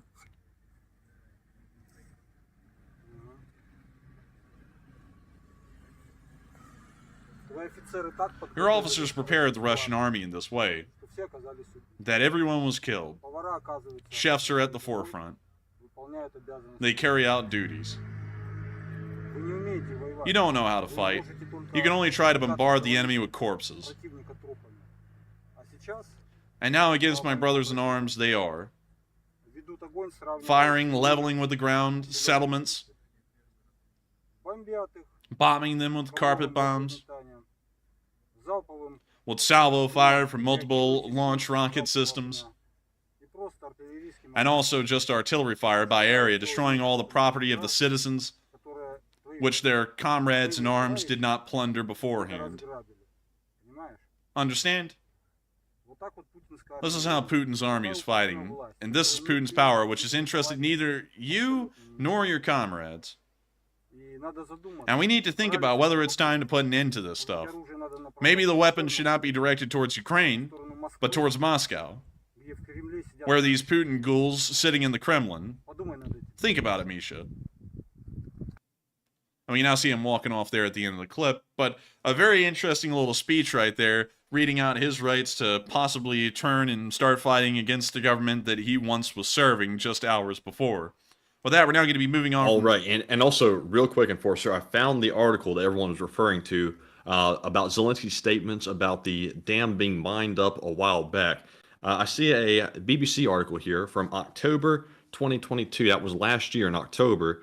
It looks like Zelensky said in one of his nightly addresses that the dam had been mined by the Russian forces and that they were doing that to try to use it as leverage to keep the Ukrainian forces at bay. And they were also using that as a guise, or not using that, but they were trying to evacuate the people around the area away from it. So in case they did blow it up, they wouldn't kill their own people.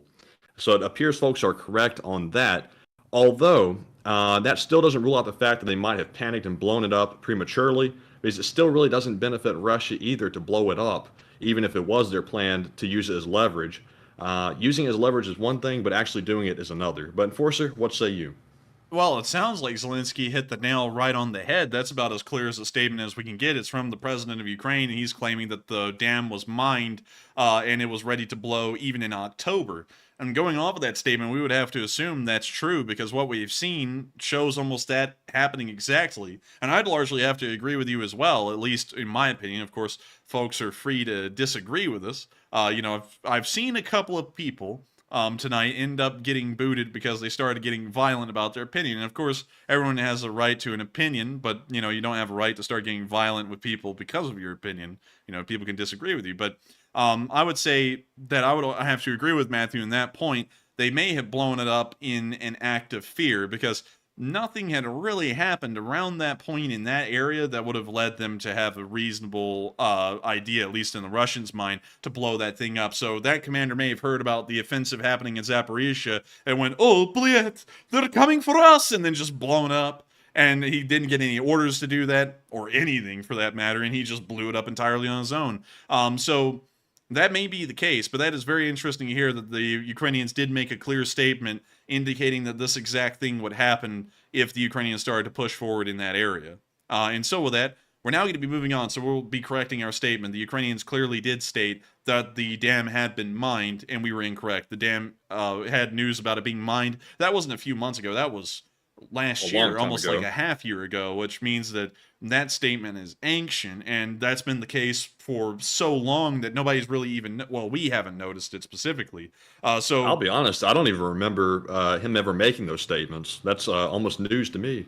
Yeah, I mean, hell, we cover his address every single night. That was so long ago that I don't even remember him really talking about that specifically. So I thank y'all for pointing that out to us and correcting us on that, because he actually did say that word for word, and that also starts to put in the fear, because he's also said the same thing about the Zaporizhia nuclear power plant, that those statements are probably also true as well, considering that they were clearly right on what was happening at Nova Kahkovka.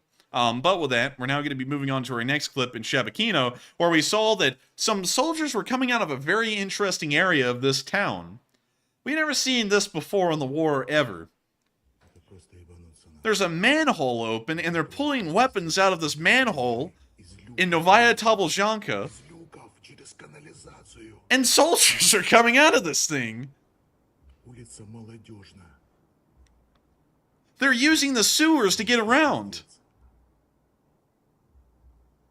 Now that's wild. That's just bizarre. We haven't seen that at all during the war, not even in places like Bakhmut. We have never seen anyone use the sewers until today. And so it appears that the Russian Liberation Army is doing everything under their power to give themselves an advantage of surprise, even using sewers to move around parts of the city. But with that, we're now moving on to our next clip, where we can also see that the RLA is stating that they clearly control the territory of the Belgrade Oblast in this direction. So you can see the RDK flag being held up in this clip, as the leader of the RDK claims that they're not even taking any opposition in this area.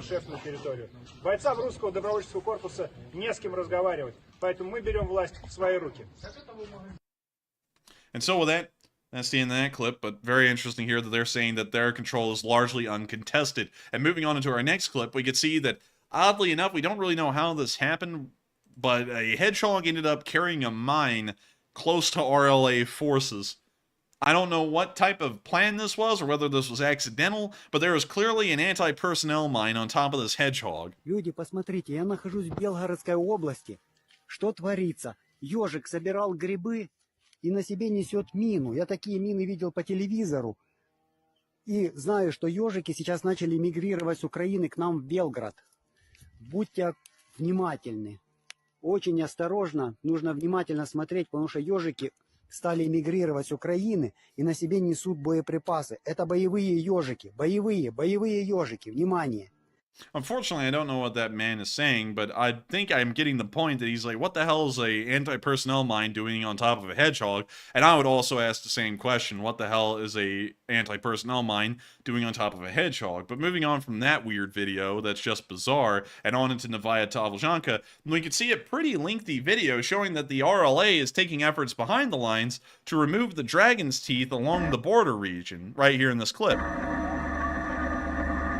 We can see some RLA tanks moving forward. We can also see this area that they've pretty much uprooted all the vegetation in. And I believe this is the area that the dragon's teeth are in.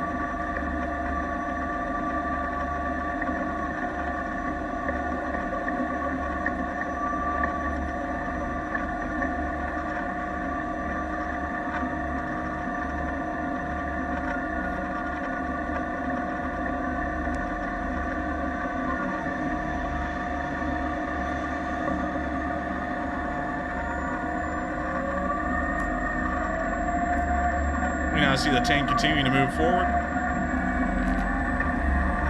It appears to be a T-72B, and one thing that is interesting about it is that the RLA has also taken efforts to start putting advanced camo nettings onto their tanks. We can see that visible here on the barrel.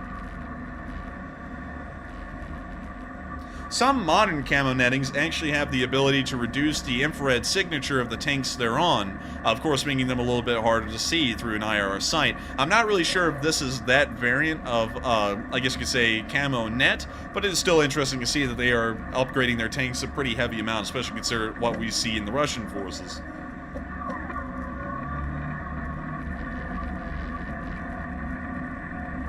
You can see them continuing to move along this path that they've made near what appears to be a fence, may even be the border fence.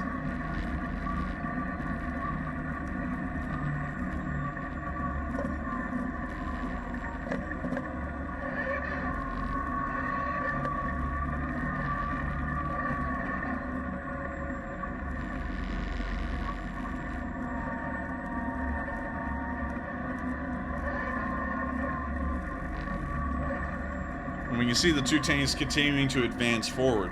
This also gives us a good side note here that the RLA does in fact have heavy armor supporting them, such as main battle tanks.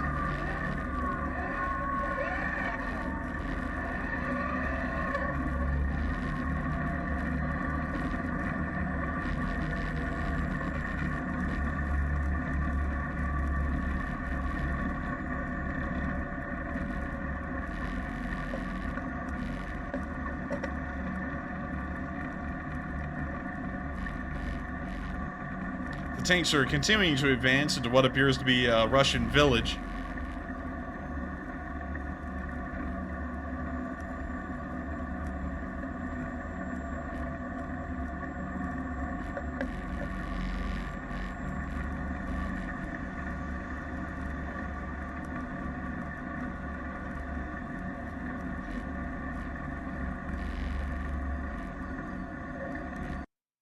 And that's the end of the clip. But fairly interesting to see, they didn't really take much resistance from anything on the border region. We're now going to be moving out of the border area, but of course we can see that the RLA is continuing to hold the territory incredibly well. And although it doesn't really appear that they're advancing forward at the moment, they are pretty much waiting for the Russians to respond. The Russians are responding to a small amount, but not enough to push them out. So they may be here for quite a while, at least from what we can tell right now. We're now going to be moving out of Russia and on to our location unknowns. And I'd also like to take a quick note for everyone, because this is a very wild night as far as how much news we have to cover. It is an hour and 40 minutes into our stream, and the news is still going on. I would like to just, of course, note to y'all that tonight will be a longer news segment just due to the absolute volume of news we've ended up covering. So just wanting to let y'all know, usually right now...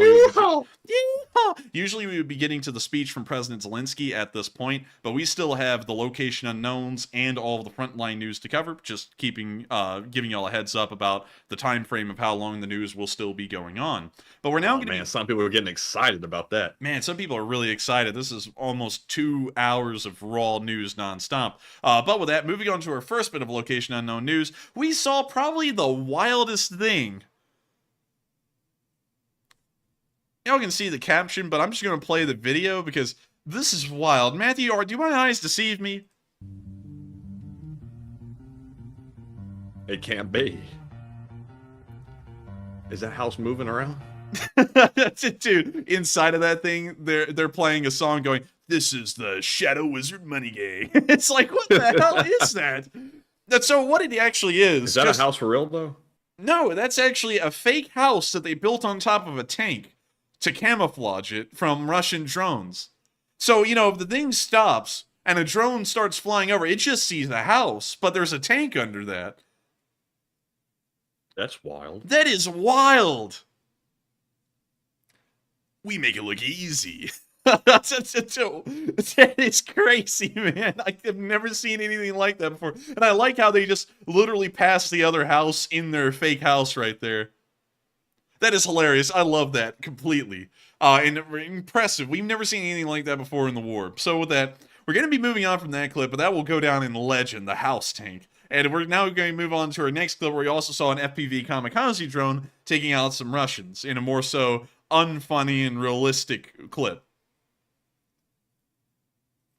And we can now see it coming down on this Russian squad in the street and landing right in the center of them. We can see that here on film. You see the Russians moving down the street and the FPV drone landed right in the middle of them. And I gotta tell you, those Ukrainian drone pilots have gotten incredibly accurate with the stuff. Very accurate, as a matter of fact. But with that, that's the end of that little clip right there. And once again, very nice to see. We're now moving on to our last bit of Location Unknown news. We only had 3 of them tonight, the smallest amount we've had over a 48-hour segment ever. But 5 Bobcat skid steers were destroyed. An incredibly high amount. And also, we got to see, are they here?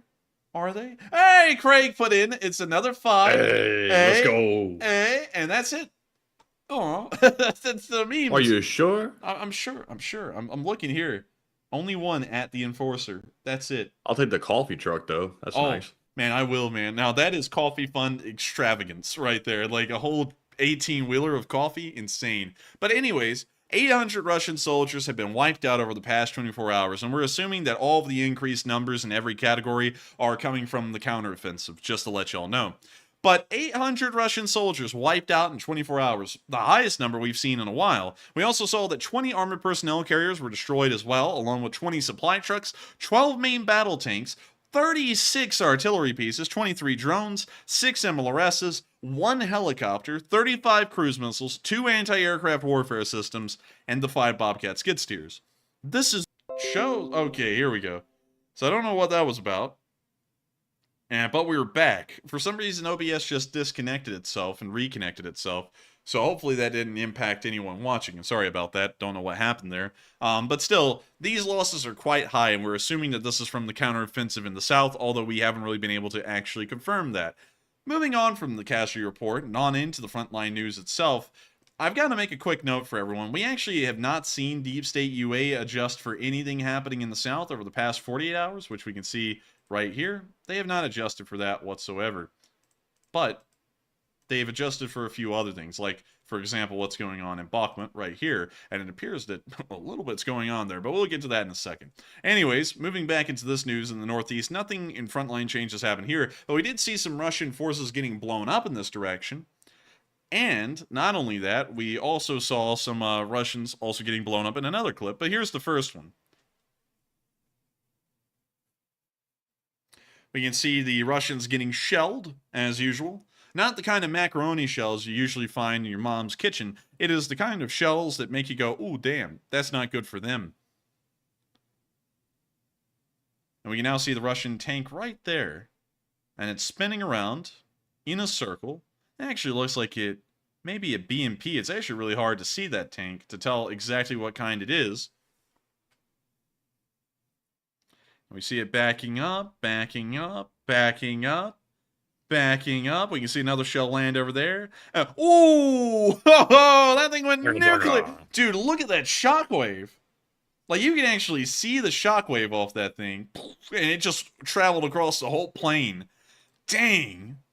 And that thing's gone. I don't think the crew will be operating another tank anytime soon. And so with that, we're now going to be moving on from that little bit of news. Of course, wild to see and very nice to see. And we're now moving on to the next one where we saw that some Russian soldiers lost some AK-12s. Actually, quite a lot of them. And as many of y'all may know, the AK-12 is actually supposed to eventually replace the AK-74. And just from this one clip alone, the International Legion was able to capture a massive amount of AK-12s.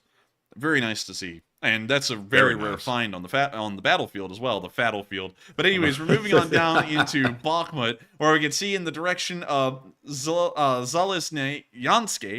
I cannot pronounce that word at all, the Ukrainian soldiers showing off some damage to their M113 that was sustained in battle. And so here's the clip. Братан, ну що я тобі скажу? Наше Пікачу живе, блядь. На, маєш, раз.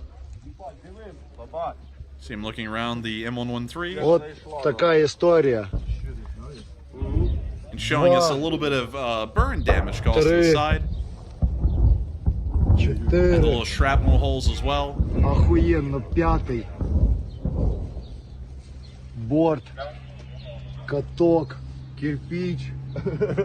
Ще один. Ну це кирпичу просто повезло. And one actually hit right on the 50 cal's shield. Man, that gunner was lucky that shield was there. О, дивися, оце у нас кирпич. I mean, also see that he's got a little bit of shrapnel damage to his like sick-looking fleece jacket. Наушники появились. And some to his helmet. Осколок прилетів. Короче, братан. And of course, the soldiers deal with it in high spirits, just joking it off and continuing on. With that, we're now going to be moving on into our next clip from Bakhmut in the area of Yehidne, where, of course, on the Bakhmut battlefield, we've seen that the Ukrainians have once again made a massive breakthrough. It appears that they may have made it all the way to Berkivka today, which is great news. And we saw that they were attacking Russian positions in this area on film.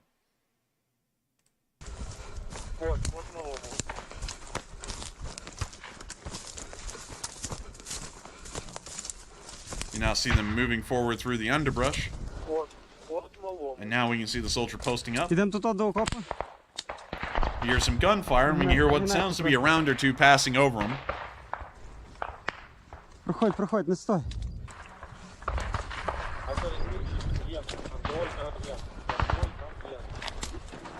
You now see them moving into an open clearing with a foxhole in it here or there. You now see them moving through the trenches and continuing to move forward, but looking into that bunker for an extra second. You hear ricochet flying over them right there. And we now hear some rounds zipping right over their head right there.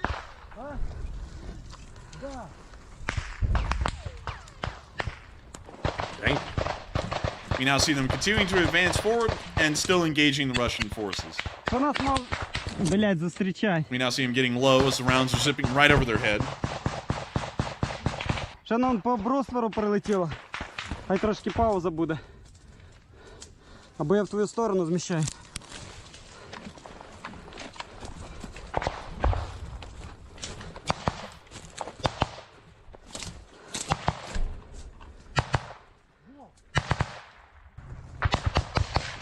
You now see them still moving forward. Of course, fire is still continuing in front of them, although we haven't really seen them firing much in this clip, but they are still continuing to advance towards the firefight. We now see them finally firing forward, and now advancing down the tree line. We can see this area has taken some shrapnel damage, most likely from artillery fire. We hear a vehicle in the distance. We're not really sure whose vehicle that is, though. You can see them continuing to fire through the destroyed tree line.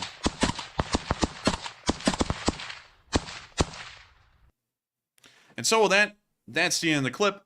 And fairly interesting to see that these folks are continuing their fight in the Bakhmut direction. We're now going to be moving on down to the area of Klishkivka and Andreevka, where we saw a large group of Russians had been captured.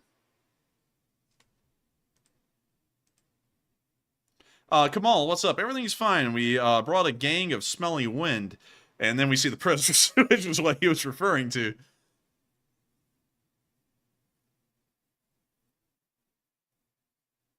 So Burns, where are you from? Where are you from?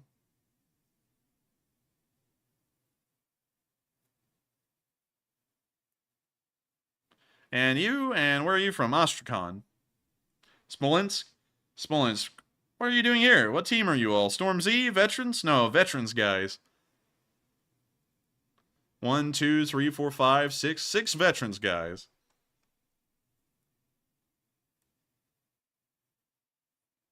So how did you get the veterans, guys? Terrible. Oh, I can't read that.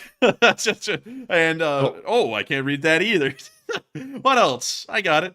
And that's the end of the clip. There was a couple of things there that had to be censored, but still, they called a large amount of prisoners in that direction. We're now going to be moving on to our last clip in the Bakhmut battlefield, where we saw some Polish volunteers pushing forward like little Rambos. And also, I'll be muting that because I know that's copyrighted. But you see them firing from the hip with their PKP as they continue to advance down the trench. Really cool to see. Oh my. Oh my. Looks like the Russians are getting pushed back, Captain. But anyways, with that, we're now going to be moving on from the Bakhmut area and out of the battle and on down into the southern front, where, of course, there is a counteroffensive going on, so there's not really a lot of videos to cover. We only have a few, and of course, locations are incredibly estimated because we do not want to give away exactly where these video clips were taken. And also, there's really not a lot of telling information in the video clips we chose that could give an idea of where these were taken. We do know that they were in the southern front, however. We saw in this clip the Russians destroying some Leopard 2s today, and it's sad to see it, but, you know, the Ka-52, of course, can destroy a Leopard 2. And so here's the clip. It's very unfortunate to see.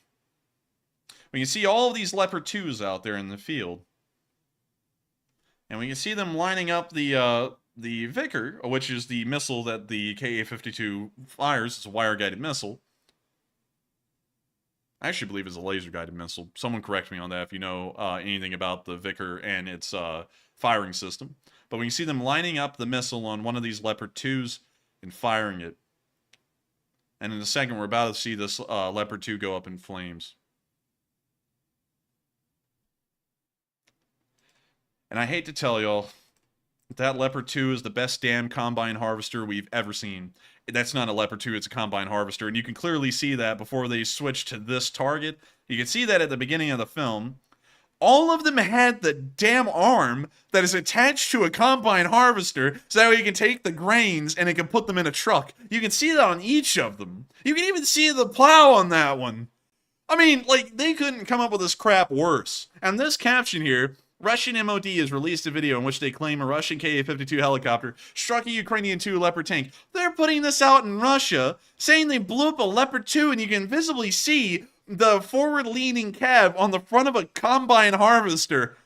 These people are pitiful. I mean, they really are. They come up with they pull at straws, even, to come up with something. This is a real war machine right here. Watch out. Man, this thing is chopping, like, this thing is mowing down grain stalks or wheat stalks about as good as a Leopard 2 will actually be mowing down Russian infantry. And they're trying to take this thing and say that this is in fact a Leopard 2. You can clearly see it's not a Leopard 2. They're not even moving. They're just abandoned in the field. It's crazy. No, you can't repair this one. You can repair a Leopard.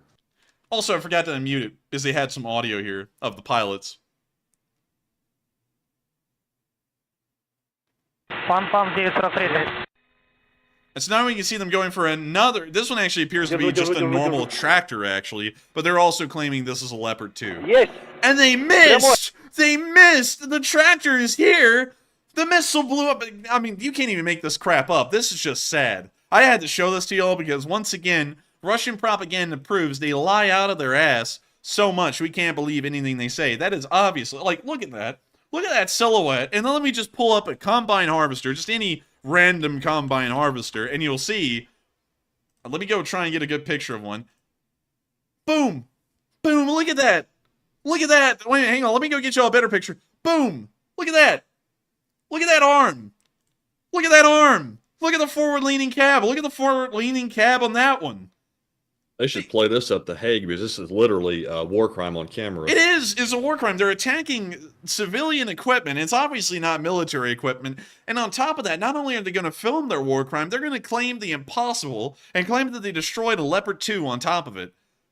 I mean, these people are pitiful and lame at that. Honestly, that kind of stuff right there in its own right deserves that these Ka-52 pilots be shot down tomorrow just for straight up lying like that and also committing a war crime. With that, we're now going to be moving on into yesterday's footage, where we got two clips showing a little bit of the counteroffensive. One showed a Ukrainian push in the south, not any specific location, it was just in the southerly direction, and a part of the counteroffensive. And we can see a Ukrainian column advancing here. It appears that one of the lead vehicles did get hit, and of course, while this is filmed by the Russians, this does appear to be a hit on some kind of a Max Pro vehicle, letting us know that the crew most likely survived. But once again, the counteroffensive will be pretty tough for the Ukrainians going forward. And we can see the rest of the MRAPs here in this film. And we actually got another clip of these, and it appears to be some kind of a lighter infantry force, considering we saw really no armor support in the area. It's just the Max Pros. We got another clip later on of all of those Max Pros in that clip being abandoned, which we can see right here. We can see all of the Max Pros have been abandoned. A lot of them appear to have not suffered any major damage, but may have been abandoned nonetheless by the infantry.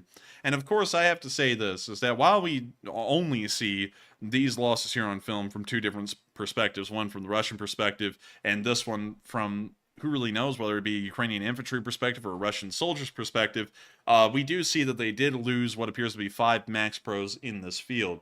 Counteroffensives are dangerous, and Zelenskyy and the entire Ukrainian government has not downplayed the danger and the peril that these brave Ukrainian soldiers will be going into to liberate this area of Ukraine. Nonetheless, these Ukrainian soldiers are still facing this danger down head-on and continuing to do their duty and due diligence to try and push the Russians out of this part of Ukraine. And hopefully, by the end of it, although many Ukrainians will most likely be lost in this battle, they will be able to reclaim this land and liberate the tens of thousands, if not hundreds of thousands of people that will be in the wake of their path of liberation. And so with that, we're now going to be moving on from that little bit of news and all the way up to Kyiv to cover the speech from President Volodymyr Zelenskyy on the 468th day of the war. And so without further ado, here's the speech. Speech! And also we'll be putting on English subtitles because they don't have them tonight. I address everyone in the world for whom life is a value. Today, the Russian occupiers have committed the biggest crime of ecocide on the Ukrainian land, not only during this war, but in decades.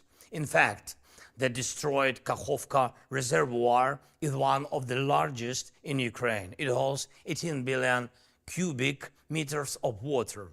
All the structures of the Kakhovka hydroelectric power plant and its dam were located in the occupied territory, under the full control of the Russian occupiers. Last fall, we had information that the occupiers had mined the dam of the Kakhovka hydroelectric power plant.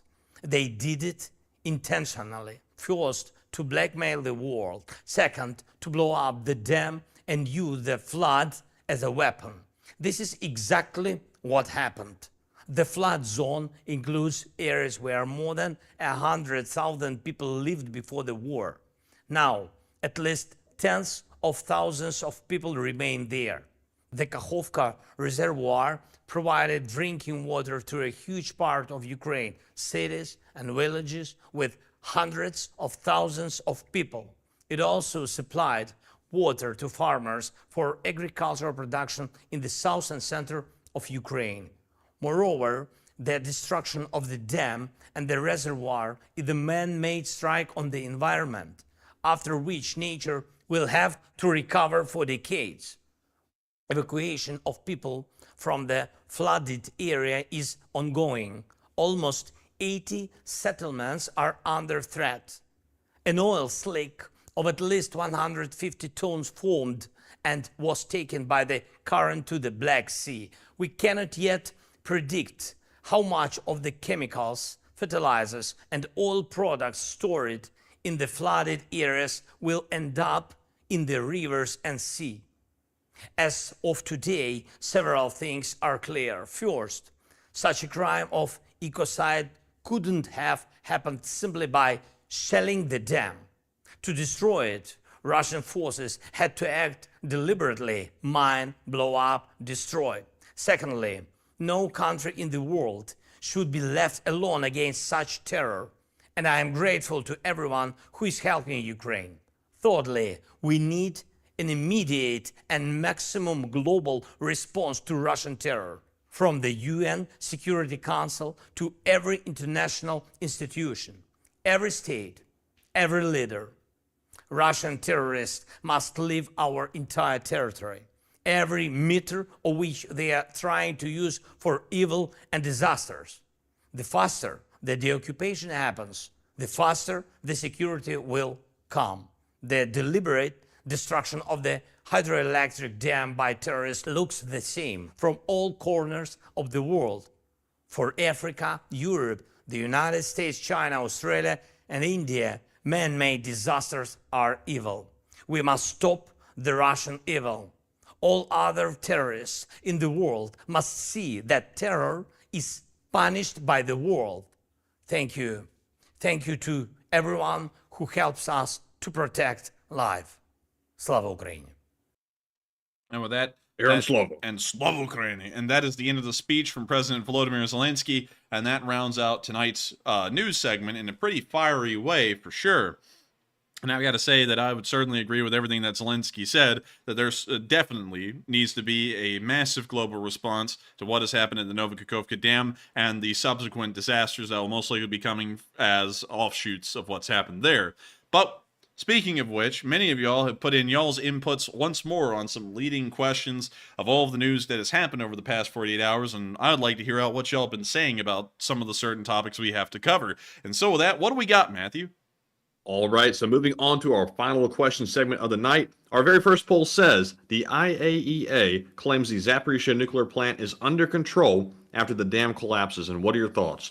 55% said I think they are downplaying, 16% said unsure, 12% said it's much worse than reported, and 17% said it's under control and no concern. And to me, I would be with the 55%. I think they're trying to downplay it. The situation seems a lot more serious than the fellow is letting on that was speaking earlier in the video, and it's probably to prevent panic. But to me, I think they should just say it how it is, because that will dictate the response internationally and how other countries respond. By downplaying it, all they're doing is making the world basically be a little bit deceived as to what's really happening there. But Enforcer, what say you? I would say that they are certainly downplaying this. There's an understandable reason why, is that during the Chernobyl and Fukushima incidents, where the IAEA didn't really downplay the disasters all too much. In fact, the IAEA during the Chernobyl disaster was very outspoken about how badly that disaster was going to end up affecting the world. And then during the Fukushima Daiichi disaster, they also were pretty vehement on the size of the exclusion zone, which was somewhat large. And that also caused a lot of people to become fearful of nuclear power. And so you can kind of understand why they're being a little bit into the side of downplaying things, because they're probably scared that if they say it as seriously as it is, which it is in fact an incredibly serious matter, people in the public may become scared of nuclear power altogether, no matter how much of a benefit it actually provides to the public.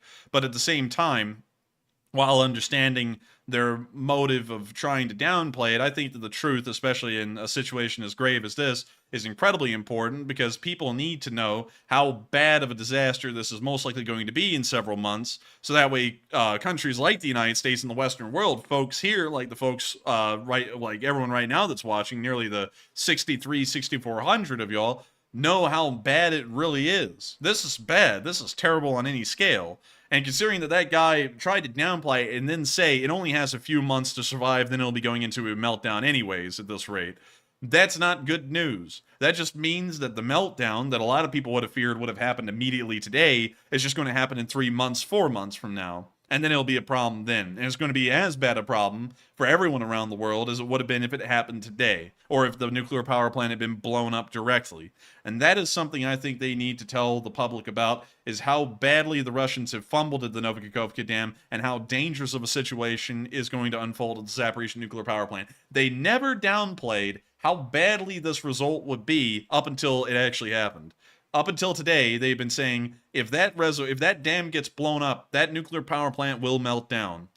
And they've been saying that clearly for months. And then once it finally happens, then they sit there and go, well, you know, it's not that bad. It'll only melt down in a few months from now, to try and allay public fears. And I don't think they should do that. Of course, many people may get turned off of nuclear power hearing how bad of a disaster this may end up being. But I think it's very important for people to know how bad of a disaster the Russians are actually causing through their own actions. And so with that, I hope that does address that question fairly well, at least in my opinion. And with that, we are on to the next one. All right, and the next poll says Ukraine's summer offensive appears to have begun, and U.S. officials see widespread offensives. And what are your thoughts? 48% said the big push has begun, 33% said it's too early to tell, 10% said unsure, and 9% said no, it hasn't started yet.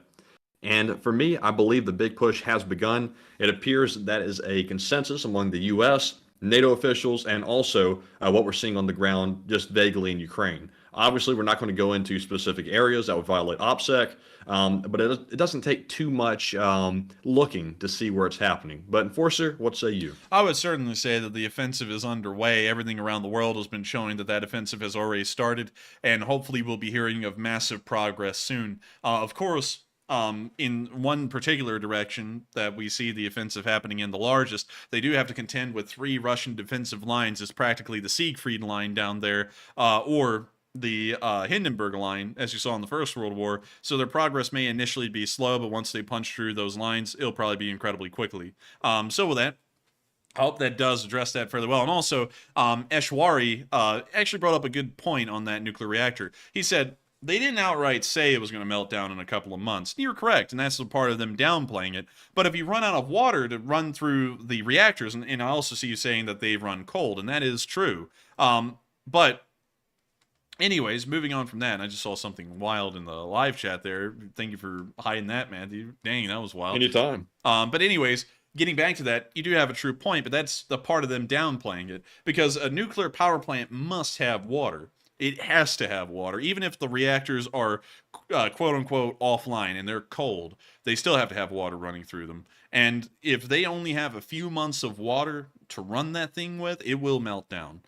So they cannot outright say that it's going to melt down. But when you hear something like this car engine's only going to have gas to run for 120 miles. They didn't outright say the engine was going to stop after 120 miles, but everyone knows that it will stop running after 120 miles passes because it'll be out of gas. Kind of like how these nuclear reactors are going to be out of water in a couple of months. Once they run out of that water, a meltdown will be imminent. Even at Chernobyl right now, if I'm correct, they are still pumping water through all 3 of the operational cores there, I believe, if I'm correct. I believe so. And that's all. And although those are also cold as well, that's in an attempt to make sure that they don't end up melting down. If a nuclear reactor has all of its components in place, even if it is supposedly offline or cold, it has to have water pumping through it. It is just a given necessity that a nuclear power plant needs. And that's why the Chernobyl power plant is even still connected to the grid. And that's why there's still reactor workers there still, because they're still making sure that that water is pumping through. And that's something that the Zaporizhzhia power plant will also need as well. But with that, very good points, though, Eshwari. That is true, and I hope that clarifies it a little bit, at least based off of my understanding of how nuclear power plants work. You know, of course, I'm obviously not a nuclear physicist or a nuclear scientist or anything, but we did do a lot of reading about how a nuclear power plant operates when we were trying to do a video on Browns Ferry, and we learned a pretty good bit. It's probably not extensive, and it's probably not completely correct, but it was a fairly good knowledge on Browns Ferry. But with that, hope that does address that fairly well, and with that, we are on to the next one. All right, and our next poll says, reports say the U.S. had intel of, quote-unquote, detailed Ukrainian plans to attack Nord Stream months prior to the attack, and what are your thoughts?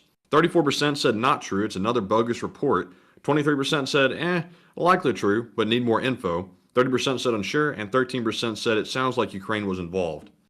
And on this one, I have to say, there's been a lot of speculation over the months about who did the Nord Stream pipeline. Pretty much everybody's been blamed at this point.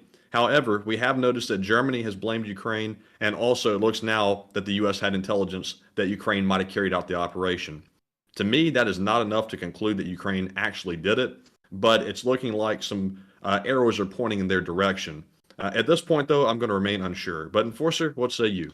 I would say that it most likely is probably not Ukraine. We've heard a million reports of who it could be. It ended up, I think at one point it ended up being the Martians on Mars, if I'm correct. So I would have to say that report is just another shot in the dark like every other report we've probably seen at this point.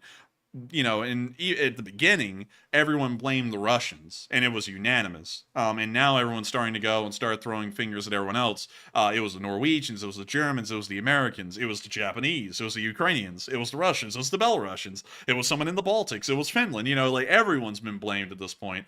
Just now the two pointers are pointing at Ukraine, I would still say that's not really hardcore enough, and I think there should be more proof that it was a certain country, like, for example, parts of machinery or something like that, or maybe explosive, I guess you could say residue that was left on something that would prove that it would most likely been one country or the other, if that's possible. But with that, I hope that does address that fairly well, and we are on to the next one. And one thing I will say, even if it was Ukraine, under some weird circumstance, we found out for a concrete fact it was them, I don't really honestly see where the problem is in that. Yeah, I really don't.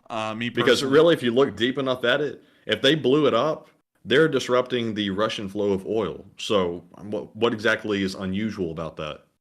I wouldn't know. If everyone's just trying to find someone to blame, but I honestly don't really care who blew it up because it ended up being to Russia's detriment. It didn't really affect Europe much. It ended up affecting the Russians because they weren't able to complete that contract and get the last remaining dollars they could out of that pipe. So it's like, no matter who did it, it ended up being to the West's benefit. So, whoever did it, it doesn't really matter. Just good on whoever was actually to blame. But with that, and also correction, gas, not oil. Christopher is correct. Oh yeah. That's it. So gas, man, it's gas. But with that, we are on to the next one.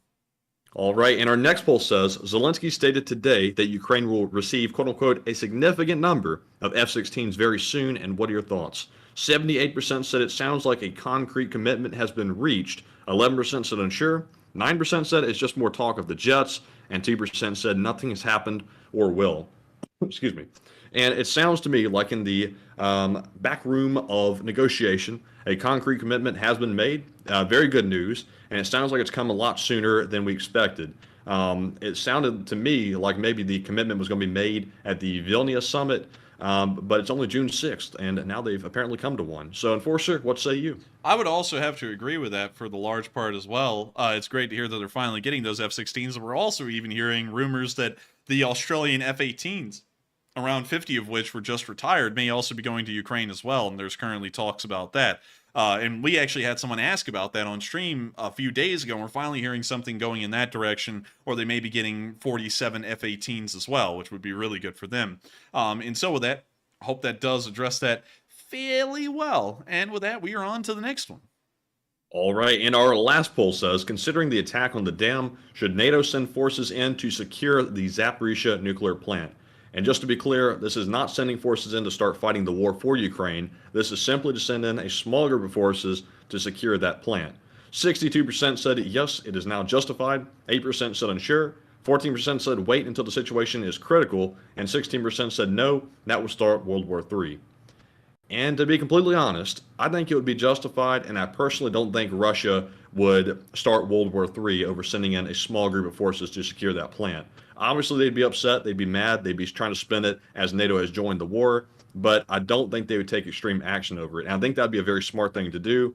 We need to ensure that we have people at the plant that know what they're doing, because this could end up horribly for a lot of people other than just Ukraine. So it interests the international community to go in and do that. But Enforcer, what say you? There are two countries in the world that are the leading, I guess you could say, nuclear nations. This is the Russian Federation, or the former Soviet Union, and the United States. And considering that out of all of the nuclear accidents in the world, the United States has really only had one, which was the 3 Mile Island incident that was of any notoriety, and it wasn't even that major of a disaster, I would say that the United States clearly is a more competent operator of nuclear power and should be the ones to create a neutral zone around the ZMPP and to ensure that it remains safe and operational throughout the remainder of the war. I don't think anyone could really protest that at this point, although, there's a fair claim to be said. The Russians would, of course, make a big deal about that. But I think that the United States, or maybe even a coalition of the Americans, the French, and the British, considering that they're all leading, I guess you could say, nuclear countries in the Western world that have a lot to do with nuclear energy, I think that they should certainly step in and create some kind of a neutral zone around the ZMPP to ensure that the Russians don't use it for some kind of a nuclear terrorism incident or anything similar. And so with that, I hope that does address that poll fairly well, and we are on to the next one. All right, and that was our last poll for now. So we're moving back to our super chat questions, and starting once again, we have a $40 donation from Mark, Field Marshal of the LSA, and he says, "My theory is this: lots of anti-tank mines were stuffed in and around the dam. 18 M is almost 2 atmosphere of pressure. An old faulty mine could go and start a chain reaction." And I thank you for the support, Mark, and that may be the case. We do know that whatever it certainly was some kind of a demolition charge. So it may have been a massive amount of mines that were set along the length of the dam.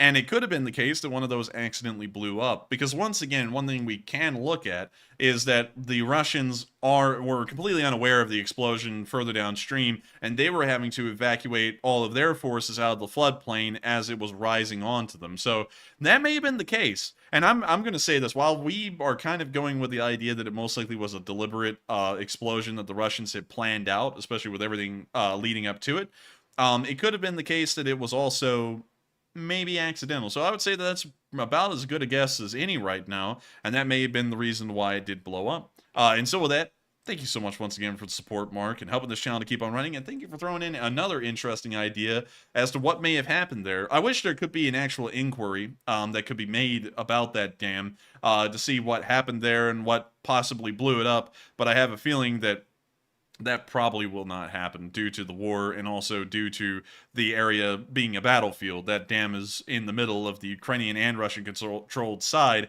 and while the Russians controlled the whole power plant, you know, they most likely will not allow anyone to come in and investigate anything. So with that, I hope that does address that fairly well. And with that, I gotta tell you, man, I've been seeing some bots flooding in. And every single time we get an increase of viewers, Matthew, like we get up to, I think tonight we got all the way up to 7,300 live viewers. Every time we get up to that level, the bots just come back in like a floodgate opens. Yeah, they're angry tonight because there's been a major thing on their side that's gone wrong. Man, they seething, man. We need to get that little Russian crying. Get the Wojak. Yeah, get the Wojak. 1 second, let me get him. Let me get him. Russian Wojak. Let's see, images. Russian crying Wojak. I gotta go get that. Let's see here. Gotta look for it. Gotta look for it. Where the hell did it go? It's disappeared. Don't tell me the Russians took him down. Man, the Russians had it taken down. Oh my God. I can't believe it. I can't believe it. Tell me you screenshotted it, please. I didn't. It's gone. Oh. It's gone for history. But you know what, man? You know what? I'm going to blame that on the Shadow Wizard Money Gang. But anyways, with that, we are on to the next one. All right. And also, real quick, let me grab something. Copy.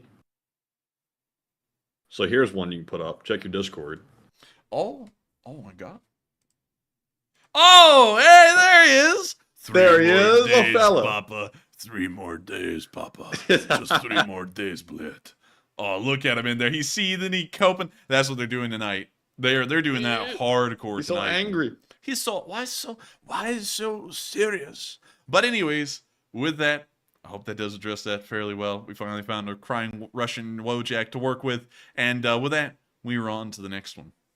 All right, and the next one goes to Brian Engineski, who puts in a $20 donation. And thank you very much, Brian, for the support. He says, "I can't wait till Pootler meets his maker. That is all. LSA rocks. $1 million.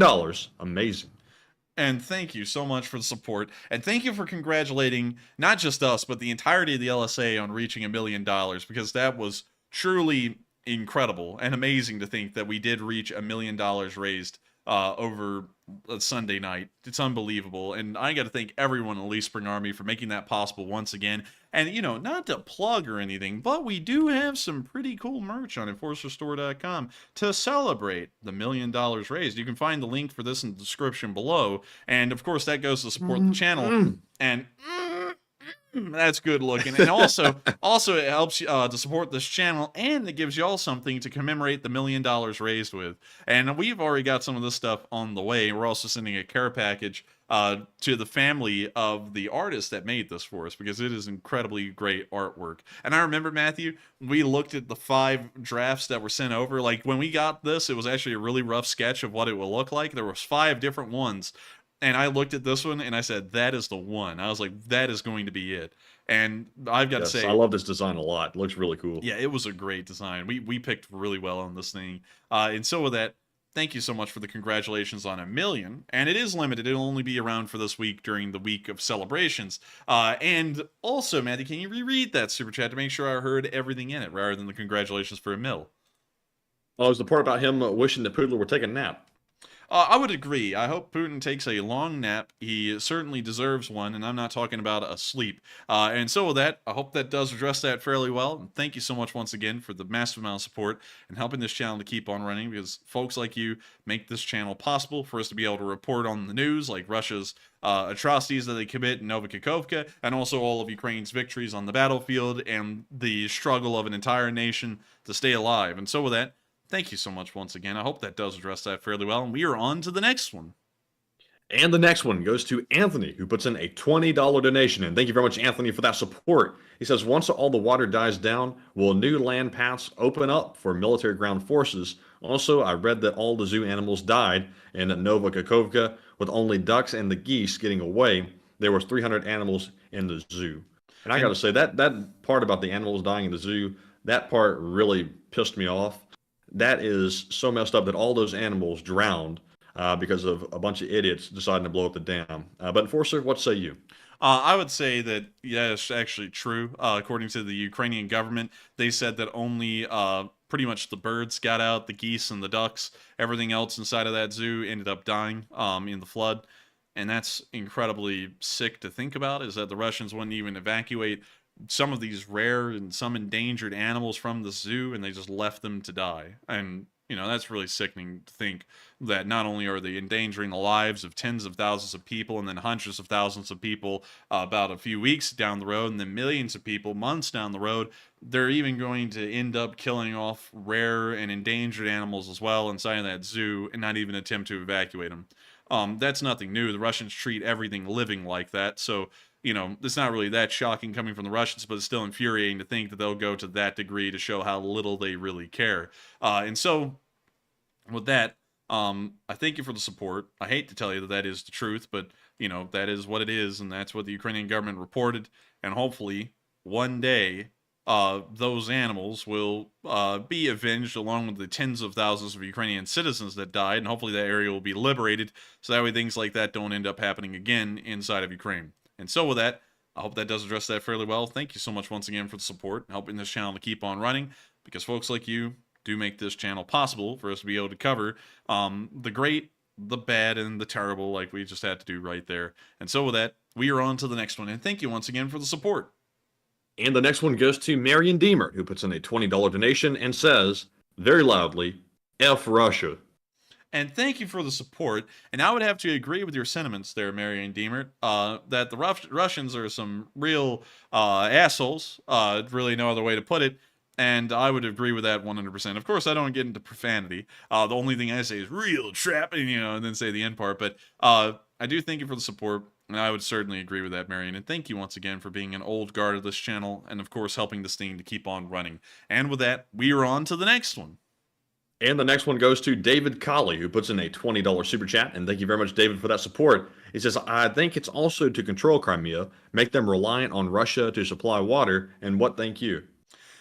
I think that probably would not be the case, actually, because throughout the entirety of 2014 to 2022, we never saw the Russians trying to make southern Ukraine, or Crimea even for that matter, relying on Russian water. It was always reliant on Ukrainian sourced water. So I think that their attempt to blow up that dam was more so just an act of terror than really trying to have any larger strategic goal, because the idiocy behind blowing up the reservoir that most of that area gets its water for agriculturally, industrially, and residentially was just insane. I mean, there's really no strategy there, and pumping in water from somewhere else would be absolutely ludicrous. It's about as ludicrous as the idea, you know, just to get into one thing I will say is ludicrous here in the States. It's like the idea of California building a pipeline across the United States to the Great Lakes and then pumping water out of the Great Lakes to California because they're messing around with water usage out there, and they're not really limiting the water usage in arid areas. It would be about as crazy as that. It's infeasible. It doesn't really make much sense. And on top of that, the Ukrainians would probably just end up getting the water from elsewhere, maybe reservoirs further upstream, or maybe even start getting water from other countries. But with that, I hope that does address that fairly well, at least in my opinion. And thank you once again for the support and helping this channel to keep on running. And with that, we are on to the next one. And thank you once again for helping this channel to keep on running. And our next super chat goes to Old Warrior, who puts in a $20 donation. And thank you, Old Warrior, for that support. He says, is this the same dam the Germans blew up as they left Ukraine? I don't know. Let me pull that up. German Nova. I think the Soviet Union blew it up. Kakhovka. Let me just type that in. Let's see. Let's see here. I think there's a post on our Twitter about it. Oh, really? Yeah. About the Soviet Union blowing it up. Peter, the Twitter's here. All right, let's go take a look at it.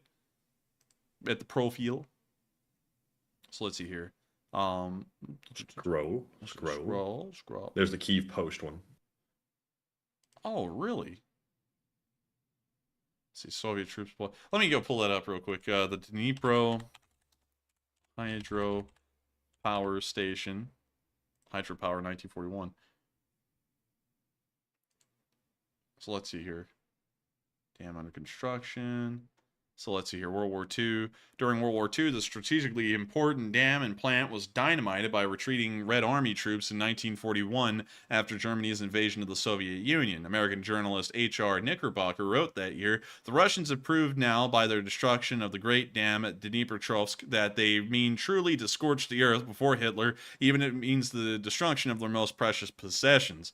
Dnipropetrovsk was an object almost of worship to the Soviet people. Its destruction demonstrates a will to resist which surpasses anything we had imagined. I know what the dam meant to the Bolsheviks. It was the largest, most spectacular, and most popular of all the immense projects of the first 5-year plan. The Dnieper Dam, when it was built, was the biggest on Earth, and so it occupied a place in the imagination and affection of the Soviet people, difficult for us to realize. Stalin's order to destroy it meant more to the Russians emotionally than it would mean to us, for Roosevelt, to order the destruction of the Panama Canal. The flood surge killed 20,000 to over 100,000 unsuspecting citizens, as well as Red Army officers who were crossing over the river. It was partially dynamited again by retreating German troops in 1943. In the end, the dam suffered extensive damage and the powerhouse hall was nearly destroyed. Both were rebuilt between 44 and 49. So the Soviets were actually the first ones in the war to blow it up, and they ended up killing an estimated around 60,000 people or so if we take the middle number there.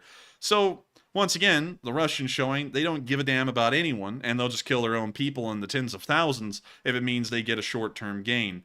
So that was a very interesting catch on your end, Matthew, to find that, because they pretty much did the exact same thing on an even far worse scale in the 40s. But with that, I hope that does address that fairly well. And thank you, Matthew, for pointing that out, and thank you as well for the support, and I hope we addressed that fairly well. And with that, we are on to the next one. All right, and our next one goes to Brian Engineski once again. This time he puts in a $20 donation, and thank you, Brian, for the second super chat of the night. He says, did you ever get that plaque from YouTube? And also take one from the chat. And thank you for the support, Brian. And sadly, we never got the plaque from YouTube, at least now. We have to wait almost until September or October of this year to request one, because last year, a channel falsely copyright striked us on material that was not theirs, and we ended up having both of them appealed, and we had the restrictions lifted early. It was 2 days into what was supposed to be an entire 2 weeks without being able to stream or upload videos. It was the punishment was uplifted in 2 days, but even still, you cannot get a plaque from YouTube until 365 days after a strike had been filed, whether it was appealed or not. So that channel actually ended up screwing us over as far as getting a plaque, and now we have to wait until a year after those strikes were put in place, although both of them were wrong and one was appealed, and then for some reason YouTube didn't want to actually officially lift the other one, but they lifted the punishments. We have to wait a whole year from that. So sadly, we still don't have a silver plaque yet, which was a massive downer for us when that happened and when we found that out, because that is wrong to continue to punish people for something that YouTube knew was wrongful strike, and they ended up lifting one of them and then lifted the restrictions that we had on our channel, but then they didn't appeal the other one, I guess just so that way they didn't have to give out the plaque, because that whole thing was weird. And so with that, thank you so much for the support, Brian. I hope that does address that fairly well. And with that, we are on to the next one, but we'll take a live chat question before we get to the next one. All right, and real quickly grab one other thing from the live chat here. There we go. And the live chat question is going to go to Casey, who says, can we not pump water from the river to help keep the ZNPP cool once the lake is gone? You could try, but the thing is that apparently there's a minimum water level that the IAEA said the river would have to be at. The minimum, the dead minimum for the power plant is 2.7 meters, which is approximately around 9 feet deep of water. If there's less than 9 feet of water in the reservoir, it may be the case that the water is too silty at that point for the power plant to use without the reactors getting gunked up with the silt. So it may be the case that if it does turn into a river again and it's a shallower river of only around 3 meters deep, the power plant won't be able to use that water because the water may be too silted for it to be used in the reactor.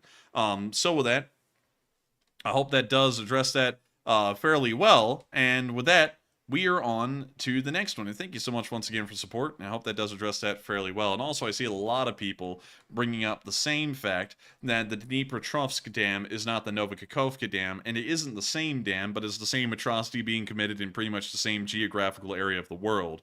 And that was the point of bringing it up. And also by the same people.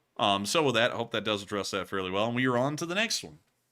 All right, and the next one goes to KG, who puts in a $20 donation, and thank you, KG, for the support. He says, Russia did it without question.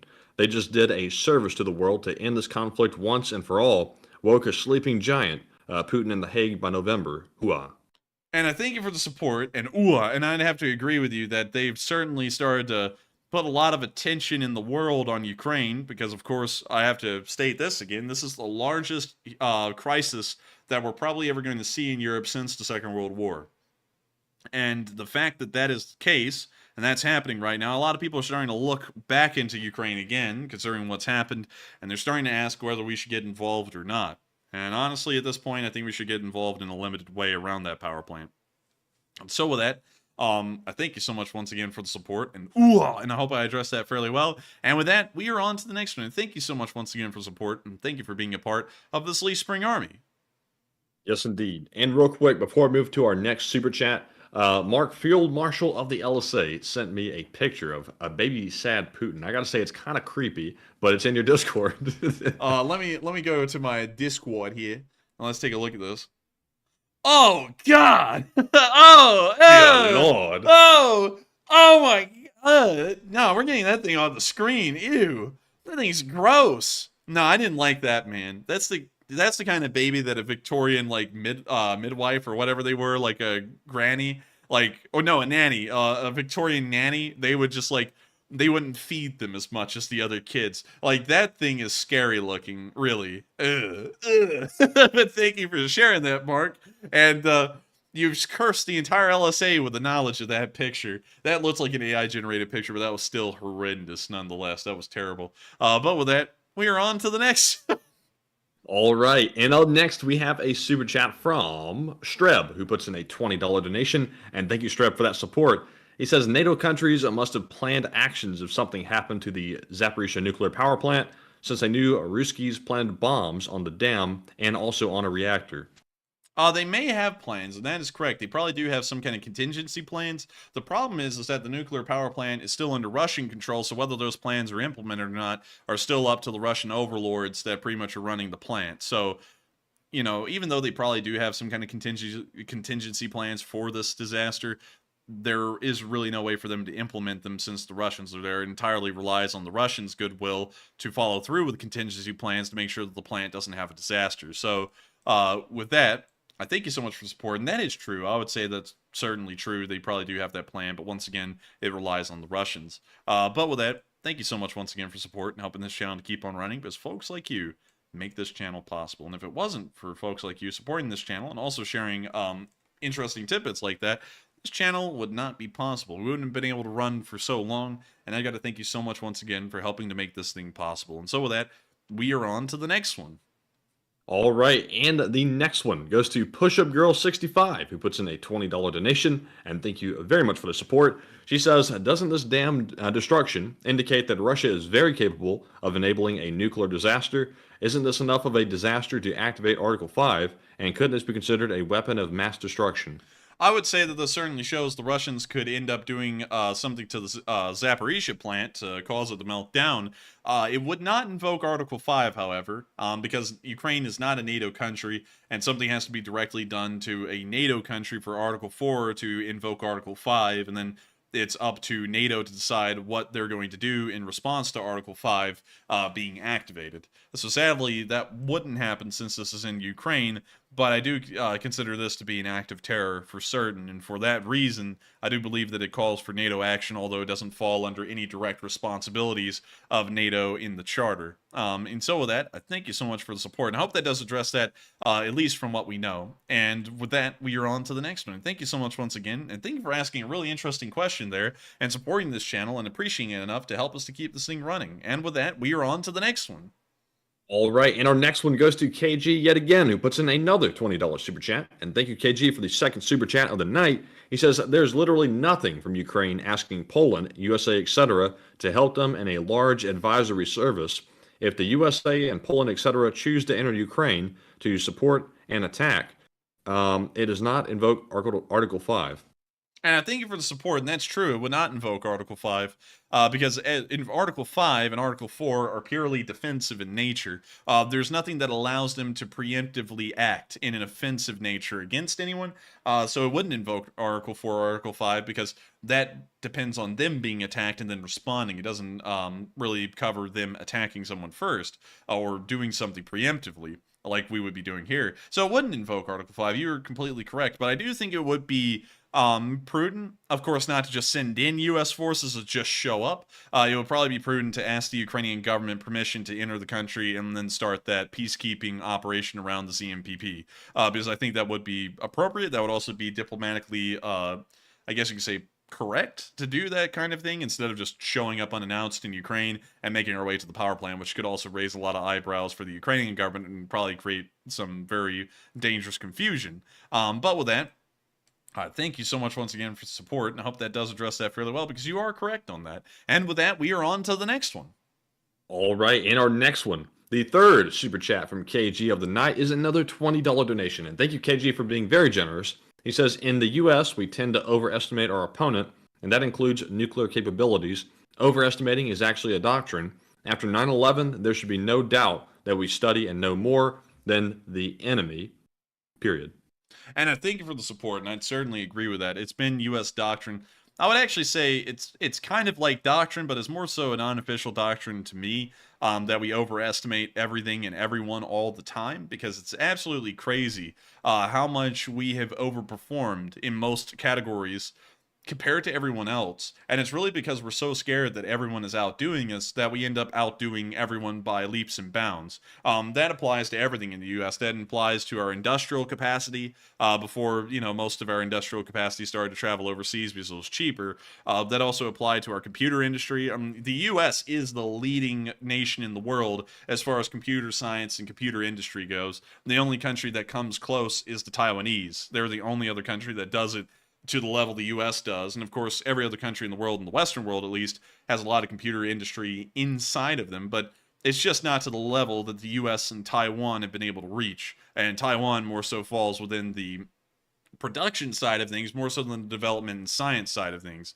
But anyways, and also, I don't know why in the world someone would be so rude to one of our viewers like that. Oh, I know why. Shit, spill beans? I think that fellow is a member of somebody else's chat. Oh, yeah, now I see it. Anyways, moving on from that, and also, don't worry, UCSB, we got your back. Getting back to this, and also, could you reread that again, Matthew, just make sure I can get back on track? Yes, KG said, in the U.S., we tend to overestimate our opponent, and that includes nuclear capabilities. Overestimating is actually a doctrine. There we go. So, we of course overdo everyone on the computer industry, and we're just talking right now about the normal commercial side of things. But on the military side of things, that industrial ability to outdo everyone has also outdone everyone militarily. Every time we hear about anything in a foreign country, like for example the Soviets creating a brand new fighter, or the Chinese creating a brand new tank or a fighter, we immediately start freaking out here in America and thinking that they've well outdone us. And we spend billions of dollars to then make something that will outdo them for decades. And that's just been the way we do stuff. And whether, well, I think that's honestly an unofficial doctrine, because like with the MiG-25, it was largely our intelligence agencies that really overplayed the abilities of the MiG-25, just as a singular example. But in terms of everything else, I would certainly say that is kind of our doctrine, kind of our go-to thing. And we will certainly outdo the Russians or outdo anyone on what they're able to do. And then on top of that, come up with plans where we pretty much imagine we're fighting ourselves, and we end up fighting someone like Russia, who's a backwater country that doesn't really know what the hell they're doing. But with that, thank you so much once again for support. I hope that does address that fairly well. And I would certainly agree with everything you said there as well, KG. And so with that, thank you so much once again. I hope that does address that fairly well. And we are on to the next one. And the next one is a very generous $100 super chat from none other than Jesus UCSB, who was warmly welcomed by a bot. But welcome back, Jesus. It's good to see you once again. He says, Hola, Slav Ukraine. I'm upset that Putin keeps crossing red lines in Ukraine, and yet all we do is nothing. If I was POTUS, tonight, I would have sent about 20 cruise missiles and destroyed a military base in Russia to send a message, and U.S. involvement is needed today. And I got to thank you so much for the massive amount of support, Jesus UCSB, and of course being a massive channel supporter and helping this channel to keep on running. And Matthew, that response is Jesus UCSB material right there. Just go and get him. I gotta respect that. Jesus UCSB is a go and getter, and also I gotta thank you so much for the support once again, and being an LSA tanker and an OG of the Lee Spring Army. And to address that, I would say 20 cruise missiles. That is a very strong response for sure. And I would have to ask, where would we send those? And of course, just going off of this hypothetical, I would honestly say the best target would be the naval base at Kronstadt. That would probably be the best target for those missiles to go to and cripple their, I believe it's the Baltic Fleet, almost on the outright before anything else could happen. But really, what I would say would really show it to the Russians is to ask the Ukrainians for permission to enter Ukraine, and then just go down to the ZMPP and demand neutral zone be made. Russians need to move out. Russians say no, blow away the Russians. I would say that would be the case, and then just hold a defensive around the ZMPP and maybe set up a Patriot battery on the other side of the reservoir. You're set. There would really be no way for them to get into the ZMPP at that point, and if they continue to escalate, well, just send in the army. Just send in the army at large.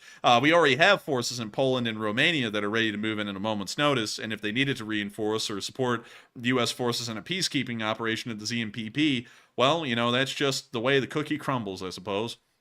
But still, I agree with you completely, Jesus UCSB. Regardless of the way we really respond, the exact details of it, I do believe that the severity of this situation requires some kind of a hardcore physical response by the Western world, or at least the United States at a minimum. And so with that, thank you so much once again for the massive amount of support, Jesus UCSB, and of course, helping this channel to keep on running. And I gotta say, when I saw that super chat, Matthew, before you even read it off, and I read that, I was like, man, Jesus UCSB, Jesus UCSB just goes, he goes for the throat whenever anything happens. And I gotta say, I respect that. Yeah, you're a real go-getter, and you'll fight for anything you believe in. And so with that, thank you so much once again for the support. I hope that does address that fairly well. And with that, we are on to the next one. And the next one goes to David Colley, who puts in a $20 super chat. And thank you, David. Is that once again? I think that's once again. Let's see here. It is. It's a second super chat of the night. And thank you very much, David, for that. He says, it's the new NATO secret weapon, the suicide harvester, Leopard 16. Lol. Yeah, I think you're the support. Yeah, that's a brand new NATO weapon, the Combine Harvester. I mean, have you seen those movies where, like in the horror movies, people get chased down by those things? I mean, they can shred someone up, at least in the horror movies. And I wouldn't doubt that they could shred up some Russians. So, I mean, like, they took out a war machine there. But in all honesty, that was a war crime, and they filmed it proudly and then showed it to the world and lied that it was a Leopard 2. But still, thank you for the support. And also, that was a pretty good riff on that Combine Harvester video. And with that, we are on to the next one. And thank you for the support and helping this thing to keep on running. All right. And up next, we have a $20 super chat from Fred Flintstone. And it's good to see you, Fred. He says, oh, damn. That scared the hell out of me. But Fred said, Enforcer Starsky video this afternoon shows damming our convo in reference to the dam mining. And I thank you for the support. Sadly, usually due to how busy I am, I don't really get to watch a lot of other folks' videos, really in any category, not even videos for myself for fun. Like, for example, Brick and Mortar, which I've really caught on to lately because he talks about maritime disasters, but I haven't really been able to watch a lot of videos. But I will take a look at Starsky's video because I'm sure he has some really good information on the power plant. And I'll be trying to look for that conversation and listen to it. And maybe I'll add in what I think about that on that video tomorrow. And so with that, thank you so much once again for the support, helping this channel to keep on running, and thank you for sharing that with me, because I didn't know that Starsky had made a video that had a Russian phone call in it. And so with that, we are on to the next one. Thank you so much once again for helping this channel to keep on rolling. And the next one goes to Jesus UCSB yet again. He puts in a $20 donation this time, and thank you, Jesus, once again. He says, oh, and the last chat, imagine Brad Pitt from Fury saying that, and LSA Tanker. And thank you so much for the support, Jesus UCSB. And I will try and imagine Brad Pitt from Fury saying that. Sadly, I hate to tell you, Jesus UCSB, I'm not really one for celebrities, and I don't know what Brad Pitt sounds like. I know what he looks like, but I don't know what he sounds like. I don't think I've ever heard him talk. But still, thank you so much once again for the support, Jesus UCSB, and LSA for life. And thank you once again, Jesus UCSB, for being the old guard LSA tanker. You are the tanker. I believe you would be the Brigadier General of the tank forces of the Lee Spring Army if we had a tank force. And so with that, thank you so much once again for support. I hope that does address that fairly well. And with that, we are on to the next one. And we also have one from CJ Skeptic, who puts in an $18 donation, and thank you for that support as well. They said, this is the equivalent of the use of a WMD. NATO should respond, and what do you think? I believe that this is getting almost on the level of a nuclear weapon being used. I would say that, probably give it maybe a month or two to see how things go. With the ZMPP, because it has probably about 4 months until it gets into a critical situation, so there is a little bit of time. And I would say wait about 2 months, see what's happening, and if things are not improving, get directly involved. It is pretty much a weapon of mass destruction that is being used against Ukraine in some kind of a weird, like, one of those dumb machines you see in the movies where someone like pulls a string and then like a million little mechanisms move to make toast. That's pretty much what the Russians are doing in regards to this power plant, and I think that we should start to treat it like a weapon of mass destruction being used in Ukraine. And I certainly think, even right now, it should seriously be considered if we should get involved or not in this particular instance. Not in the war entire, but just around the power plant. And so with that, I thank you once again for the support, and I hope that does address that fairly well. And thank you so much once again for helping this channel to keep on running. And with that, we are on to the next one. All right, and up next we have let's see here, a $10 super chat from Carson Larimore, and thank you very much for the support. She says, in 1941, the Dnipro HES was blown up to slow the Nazis without regards to the citizens. Thousands died, and just like Stalin, Putler doesn't care who suffers. And is he talking about the Dnipropetrovsk dam explosion? Yes, I think HES stands for hydroelectric something. Hydroelectric station, I think. And I would certainly agree with that. They are once again committing the exact same kind of crimes that they committed inside of Ukraine back then. And some people are saying, you know, and I've seen this, there's been some very outspoken examples of this, that it's not in the same location. Let me go and try and find the Dnipropetrovsk. I believe that would actually be down here in Dnipro. So let me go see, because I think there's a dam down here somewhere. Is that cannot be it, unless they rebuilt it entirely different. Let me go Dnipro hydropower 1941. So here's the Dnipro hydroelectric power station, and it is like right in Dnipro. How the hell am I not seeing that? Oh, wait a minute, it's down here in Zaporizhia. Sorry. So here's the dam as it stands today. That's actually the exact same dam the Soviets blew up in 1941. It was rebuilt after the war, and it still exists in this state to this day. And it's not that far. Actually, oddly enough, it is literally on the other end of the Kakhovka reservoir up in Zaporizhia. And that is the beginning of the Kakhovka Reservoir down here. And then Kakhovka Dam is right there. So when you look at that, and you look at how big the reservoir was for this one, because you can see it here, and it probably has not changed in size over the years, it is insane to think that blowing up this dam ended up killing 20 to 100,000 people.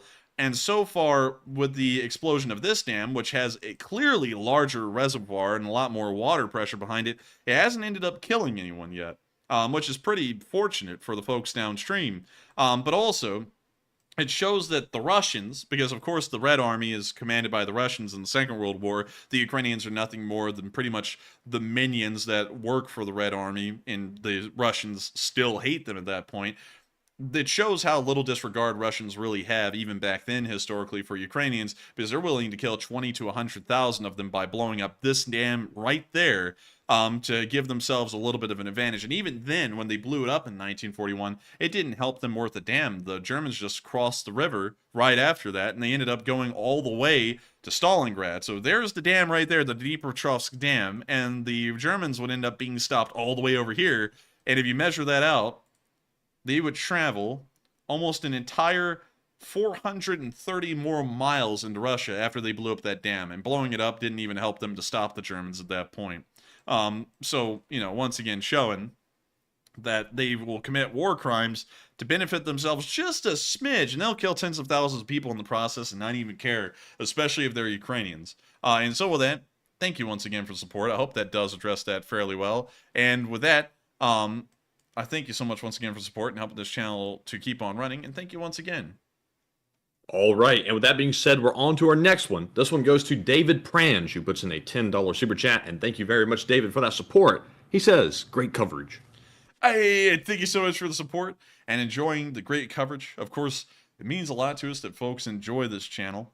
We try our best to make the news as informational and as interesting as possible, and I'm glad to know that you found it worthwhile to support us and appreciate it enough to help us to keep this thing running. And so with that, thank you once again for support. I hope that does address that fairly well. And with that, we're on to the next one. And thank you so much once again for being a part of the Lee Spring Army and enjoying this channel, because it really does mean a lot to us. It makes us happy to know that people do enjoy the way we cover the news.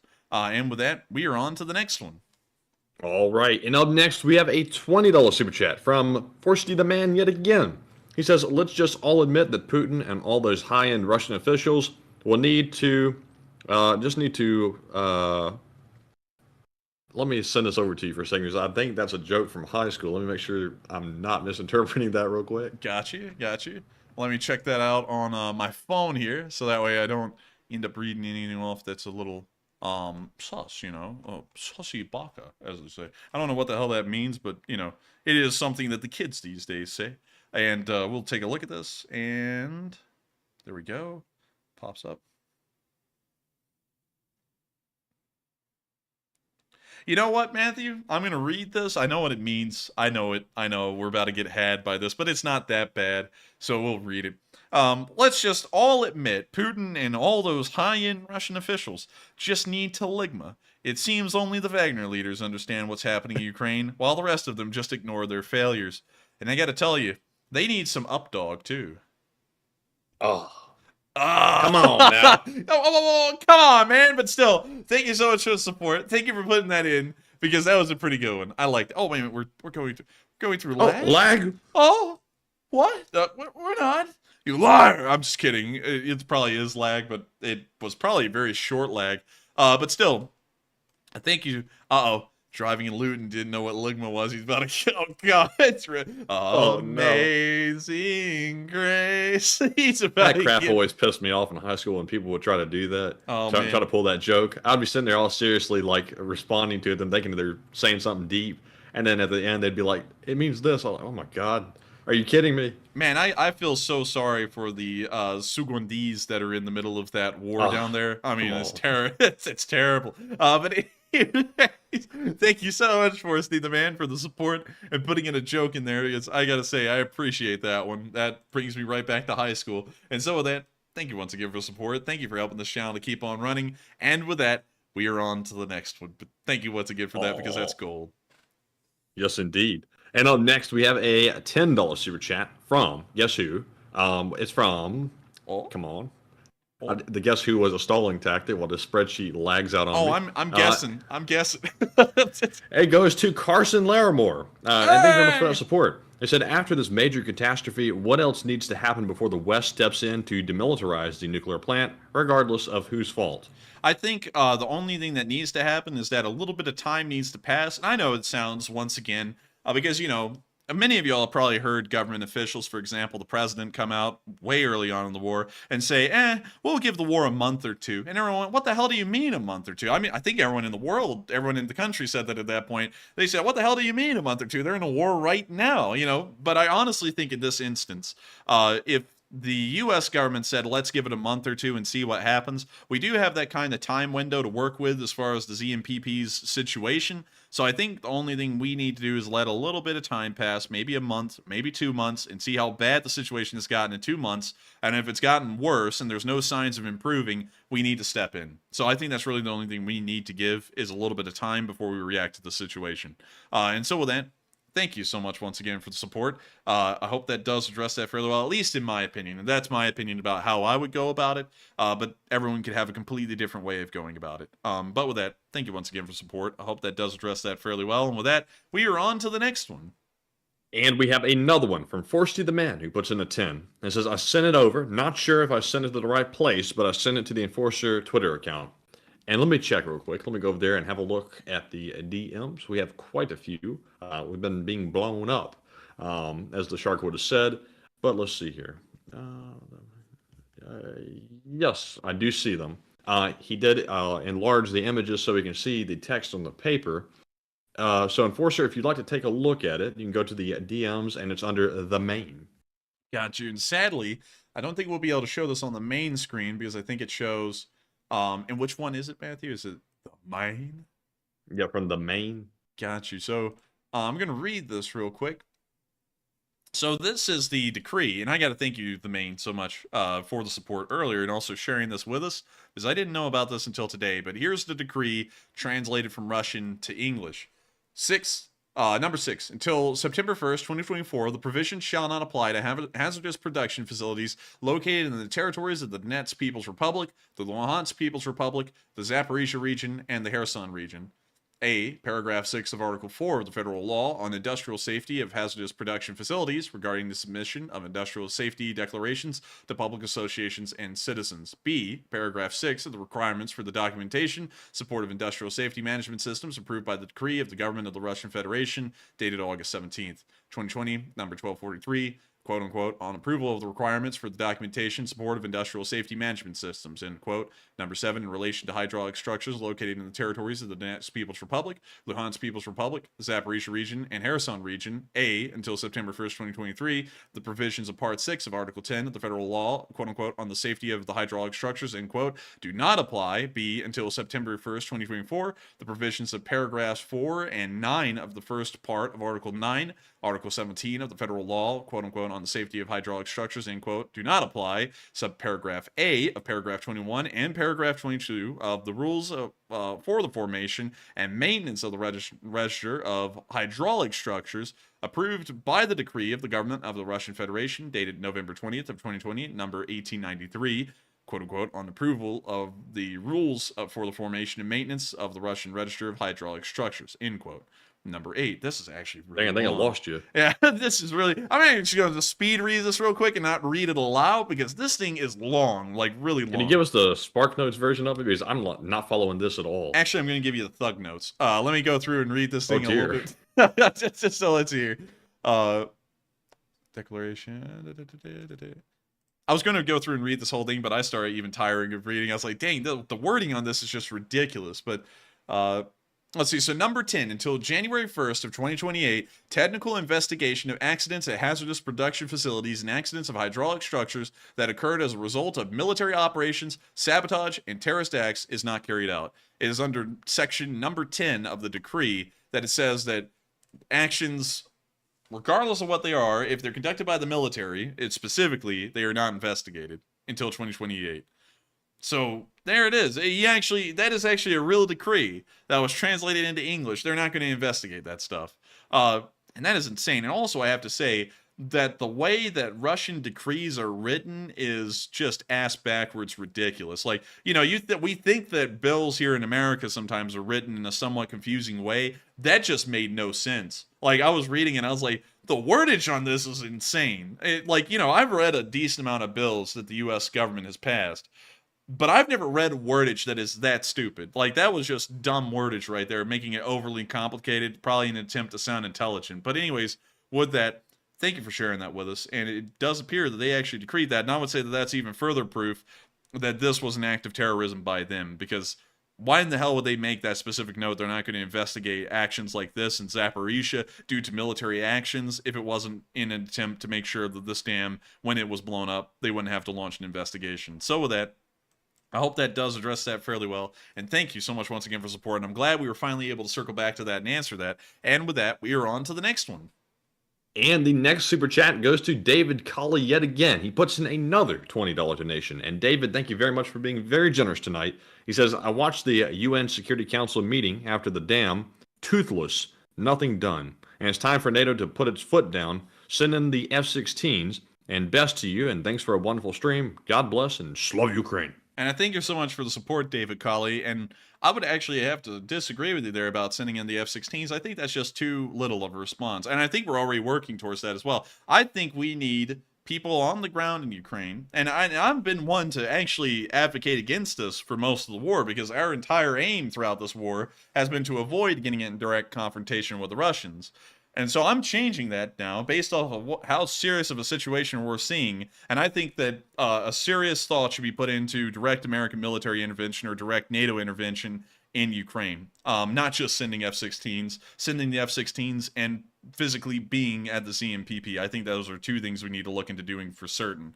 But with that, I thank you so much for the support, David Colley, and thank you so much for enjoying the show, and thank you so much for supporting us and helping us to keep this thing running. And I think we need to do more than just sending F-16s. There needs to be a greater response to the peril that the Russians are putting the entire area of Ukraine, the entire area of Eastern Europe, and possibly the entire world into with the foolish actions they just took at Kakhovka. And with that, we are on to the next one. Thank you once again for the support. And the next super chat goes to Russ Rizzo, who puts in a 10 and says, I want to commend you on the great work you have done on this Ukrainian Journalist Day. Today, President Zelenskyy was handing out awards to journalists. He will be awarding you 2 medals someday, too. And I thank you so much for the support. One day, maybe he will. No one's really given us a lot of press for reaching 1 million out there. No one's like come and asked us for comments or anything, but that's fine. Because one thing I did at the beginning of this war is I did this out of passion for the country, because I have a friend over there that I know, and I also did it because I was very interested in Ukraine and everything going on over there, and I never really expected to get a medal. I mean, like, if we got a medal, that would be an incredibly high honor, and we would be greatly honored to get one from Zelenskyy, but if we never got one, we didn't do it for recognition or medals or anything like that. We did it just because we cared. But maybe one day we will. And it's really ironic that the Ukrainian press day actually fell on the exact same day as D-Day, and I haven't even been able to mention that all night long, that today on June 6th, the Allied Expeditionary Forces would land on the beaches of Normandy and would begin the liberation of France on this very day. This was the very start of D-Day. Actually, in our time zone has passed over to being the 7th of June, so it would have been yesterday now, but just a few minutes ago, it still would have been the day of D-Day. So I've got to say, it's really amazing to think that, moving on into that real quick, not just the Journalist Day, but it's amazing to think that those brave men back then, really the exact same caliber and character of those brave soldiers defending Ukraine, would step forward onto these beaches, being killed in the thousands that day, and would begin the liberation of a country, much like Ukraine, that many of these men had never even stepped foot on, had never even seen, and would push the Germans all the way back just within 20 miles of Berlin. And so with that, thank you so much once again for support, and I hope everyone has a great Ukrainian Journalist Day, and also a great D-Day as well, because many brave men died back then as well to defend the world we live in today, much like the Ukrainian soldiers are dying to defend the nation they live in today, and to ensure that it will continue to live on for decades and maybe even centuries to come. But with that, thank you once again for support. I hope that does address that fairly well. And with that, we are on to the next one. All right, and our next one goes to Aclarin Zero. who puts in a $10 super chat, and thank you for that support. They said, I believe they blew up the dam to try and stop or slow the counteroffensive. Even if it affected their units along the line, they don't care. And that may have been the case, and I would agree with that. But what's so weird about it is, well, not to get into exact locations, but from what we know, no offensive actions were actually taking place down here near Kherson. They're elsewhere. In this area of the line, from what we understand, was completely quiet. And yet, they have decided that they're going to blow up the dam. It's like, that doesn't even make any sense. I think, honestly, the commander in this area may have heard of the chaos going on further north, and so he freaked out and thought it was coming for him across the river, and so then he blew it up preemptively. Or he may have gotten a command from the Russian government to blow it up in response to the counteroffensive elsewhere. Who really knows? But I would agree that that was probably in response to the counteroffensive, considering how quickly it happened after the counteroffensive began. And so with that, thank you so much once again for the support. I hope that does address that fairly well. And also, let's see.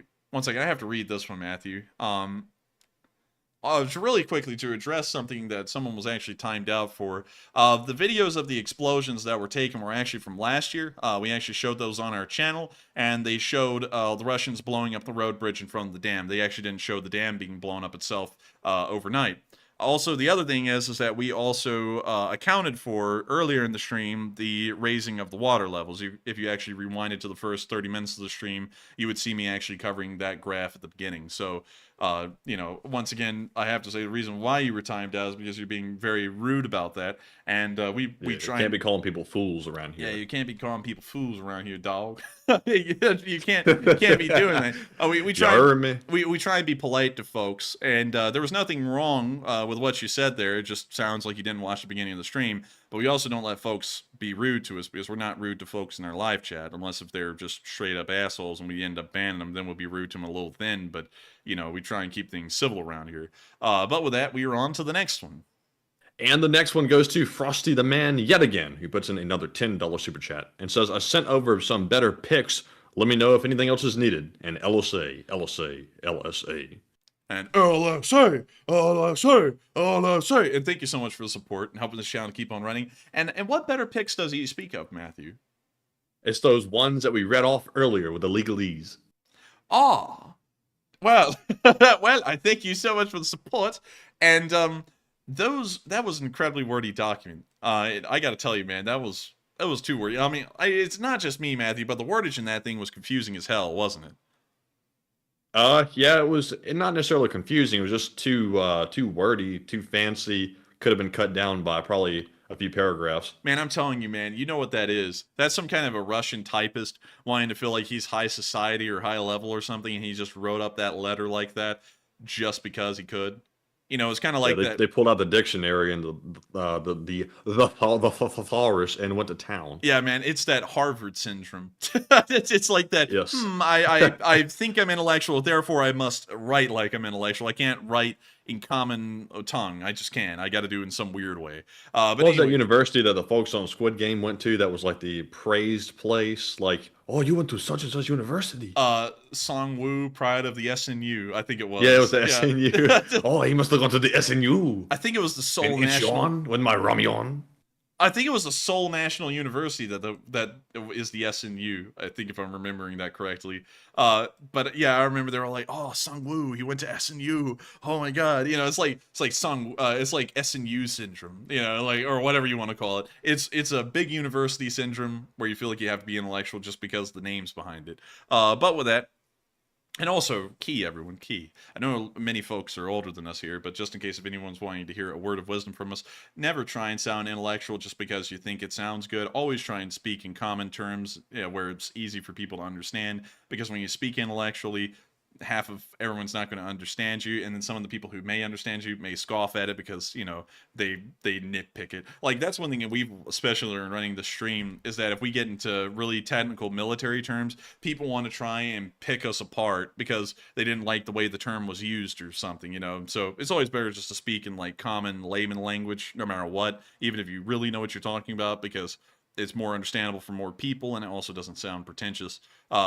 And also the observer said, it just sounds pompous. That's the word I was looking for that whole time. It's pompous. But anyways, with that, we are on to the next one. Thank you once again for support, and I hope we addressed that fairly well. All right, and the next one goes to S. Blanchard, who puts in a 10 and says, Enforcer, can you please explain, does Crimea receive most of their drinking water from an open river with a nuclear plant in the river that they drink from? Yes, they do, and that is nothing weird. Actually, a lot of places do that. Northern Alabama does that. Actually, the Browns Ferry power plant has actually leaked tritium into Wheeler Lake, several hundred gallons of it a few years ago. And the local water authorities, because cities like Decatur and also Huntsville draw their drinking water from Wheeler Lake, the local water authority actually said it was still safe for people to drink that water, although they knew there were several hundred gallons of tritium that it actually made it into the river. But when you consider the volume of Wheeler Lake, it's like, I think, tens of millions of gallons of water, maybe even be hundreds of millions. A few hundred gallons of tritium is not that bad, but, you know, whenever you hear that extremely radioactive isotopes have been leaked into your water supply, it just never sounds good, even if it's 5 gallons of it. But still, I think there's always some level of radioactive contaminants in any drinking water. You just can't filter all that stuff out. yeah, it's kind of like coal. There's actually radioactive particles inside of every chunk of coal, like that coal, Matthew, that we got from Tom, that's from the Portreo del Llano. There's always some kind of uranium in coal, actually, a very, very trace amount of it. So you can't really remove radiation from everything. And also, usually having a nuclear power plant really connected to your water supply or where it's coming from, it's usually not dangerous because radioactive material doesn't seep out of it. It's not supposed to, at least. But with that, I hope that does address that fairly well. Thank you so much for the support. You would be correct. They drink the water from where the nuclear reactor also draws its water from as well. And with that, we are on to the next one. Thank you once again for helping this channel to keep on running. Yes, indeed. And the next one goes to Streb, who puts in a $10 super chat and says, if you are hungry, Google the Ukrainian meal, chicken Kiev. And a question from the live chat, please. Chicken Kiev. Oh, man. Permanently closed, it says. Really? Well, I mean, man. we know why, but, you know, kind of weird. Yeah, it's actually in Kiev. It's actually in Kiev, and it's got like 3,000 reviews, and it's actually got really good reviews too. But yeah, it definitely shut down because of the war. Because with reviews like that, why would they shut down? Oh, yeah, it's certainly because of the war. But man, oh man, does that look good? That looks really good, actually. Like, one thing we learned is that pierogies are killer good. Like, even the ones that are store bought that just come with like the potato, like mashed potato flavored stuff in them, they're still really good. I wouldn't doubt that this is amazing tasting. We'll have to try chicken Kiev sometime if we can ever get around to it. I've seen this in the store in the freezer section already, like ready to bake and everything. Oh man, look at this! Look at this! This is people also ask, what is the difference in between chicken Kiev and chicken Kiev? The difference in between chicken Kiev and chicken Kiev is that chicken Kiev fights for the right to survive. Chicken Kiev mobilizes your ass while you're eating it. That's the difference. But anyways, with that, thank you so much for the support. Now you made me hungry, dang it. Now I gotta go get one of those chicken thighs that Mama cooked up. Our mom cooks amazingly good chicken. Like, it's great, and she puts a incredible sauce on it. She can make all kinds of chicken. Chicken tastes great when she cooks it. And she made a great chicken today, both chicken breasts and chicken thighs. But I got to be honest, I'm starting to get a real taste for chicken thighs, although we don't really eat them much, because they're just a much more juicy part of the chicken. The chicken breasts can usually be dry. But anyways, with that, I thank you so much for the support. Now I want chicken Kiev. And with that, we are on to the next one. And thank you once again for support and helping this channel to keep on running. All right, and the next one goes to John Webster, who puts in a 10 and says, I wanted to express my frustration with how indifferent people are with what's going on in Ukraine. Today, I couldn't find one person who knew about the dam or wanted to know about it. I'm thankful for LSA. And I thank you so much for the support, and I thank you for appreciating that we covered that, because I had to make a decision today when we were running this stream whether we would cover that or not, because I put out a short war summary today about this very thing, and it was actually entirely about the dam and the flooding. And nobody watched it. Like, I'm guessing YouTube didn't push it. Matthew also noticed whenever we put anything out on Twitter, Twitter was also not pushing that news as well. And so I had to. Well, one of them actually took off. One of them got 40,000 views on it. It's still blowing up. Oh, really? Just one of them out of the like 10 tweets. Well, still, largely they're kind of keeping things a little bit under the bar when it comes to pushing this kind of news. And so I would certainly say that it is great to know that folks do enjoy us covering this kind of news, because while it's not optimistic news or good news in Ukraine, it's news nonetheless, and it's very important news, very pertinent to the security of the world, really, as far as the power plant's concerned. And I thank you for enjoying us covering it, because I had to make a decision tonight whether we would cover this news or not on stream, considering that YouTube seemed to kind of like push it under the rug when I made a video about it earlier. And I decided, whether people liked it or not, it is the news, and it's very important, very pertinent to tell people about the risks and dangers that Ukraine and the world is now entering in this next phase of the war after the dam's been blown up. And so with that, thank you so much once again for enjoying the stream and appreciating enough to support us, and also to help us to keep on running, so that way we can keep on covering the news we want to cover, like the Kakhovka disaster. And so with that, we are on to the next one, and thank you once again for the support. And also, we forgot to get Streb a live chat question. He did request one, so we're turning back to that to grab that question. It goes to JJD 1913, who says, "So tell me why the deep pockets want nuclear power plants over fossil fuel." So the and wait a minute, he's asking why the folks with money want nuclear power plants over fossil fuel? Yes. So folks with deep pockets, actually, from what I understand, at least here in America, it's different around the world per country, actually.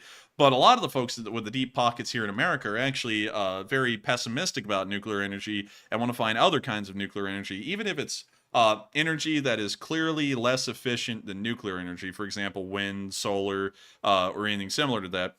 If you know anything about energy production, wind and solar are some of the worst ways to produce energy, because it's entirely reliant on variables that cannot be controlled. Unlike gas or an oil power plant, where the variable can be controlled, it's about the input of combustion, turning water into steam and then spinning a turbine. That's something you can control, but you can't control that stuff with wind or solar. You can, however, with nuclear. Nuclear actually falls under the same category as wind and solar. You know, of course, everyone knows it's a green energy, although a lot of people don't think it is because of the disasters that are associated with it. The reason why some people in the world, some of the deeper pockets in the world, want nuclear energy over any other kind of energy, even other forms of renewable energy, is because nuclear energy is incredibly inexpensive, actually, for the amount of energy it produces and the cost of upkeeping a plant. It actually ends up being quite inexpensive. And it also starts to wean countries like the United States off of oil reliance from other countries. So you don't have to take the entire U.S. energy grid and convert it completely to nuclear. Some countries have done that, though. France's power grid actually runs off of 70% nuclear, which is insane. It's actually the highest nuclear energy production country in the world by percentage. But if the U.S. had, say, more of its grid, maybe 10, 15, 20% more of its grid running on nuclear energy, that starts to wean our reliability, our necessary need of consuming oil from other parts of the world, or consuming oil here in the United States, which could end up being more beneficial for us in the long run, especially if the supposed resource wars of 20 to 30 years from now, or even 40 years from now, start to become a reality, because then the United States is a step removed from that energy resource war, and we're pretty much creating our power and energy off of a different source. And kind of in a way, especially with nuclear fusion on the horizon becoming a reality probably within the next 2 decades or so, moving into nuclear power will be much more efficient for us in that direction as well, because if nuclear fusion becomes the go-to way to produce nuclear power, power will pretty much become completely worthless, at least in price per watt. So it's really about the price of energy production, because the cheaper that something like electricity is, the cheaper goods that are produced in the United States can become. They're more competitive, among a million other things. So that's kind of why some people want nuclear power over other forms of power, but there really is no wrong answer to what kind of power you want. It's just that there are drawbacks from one to the other. But in my, if you're asking my personal opinion, if the country had to move in the direction, and of course that's a debate in modern politics that I'm not going into, because some people want green energy and they act like we must have it, and then other people act like we don't need to have it. I'm not talking about which side's right there.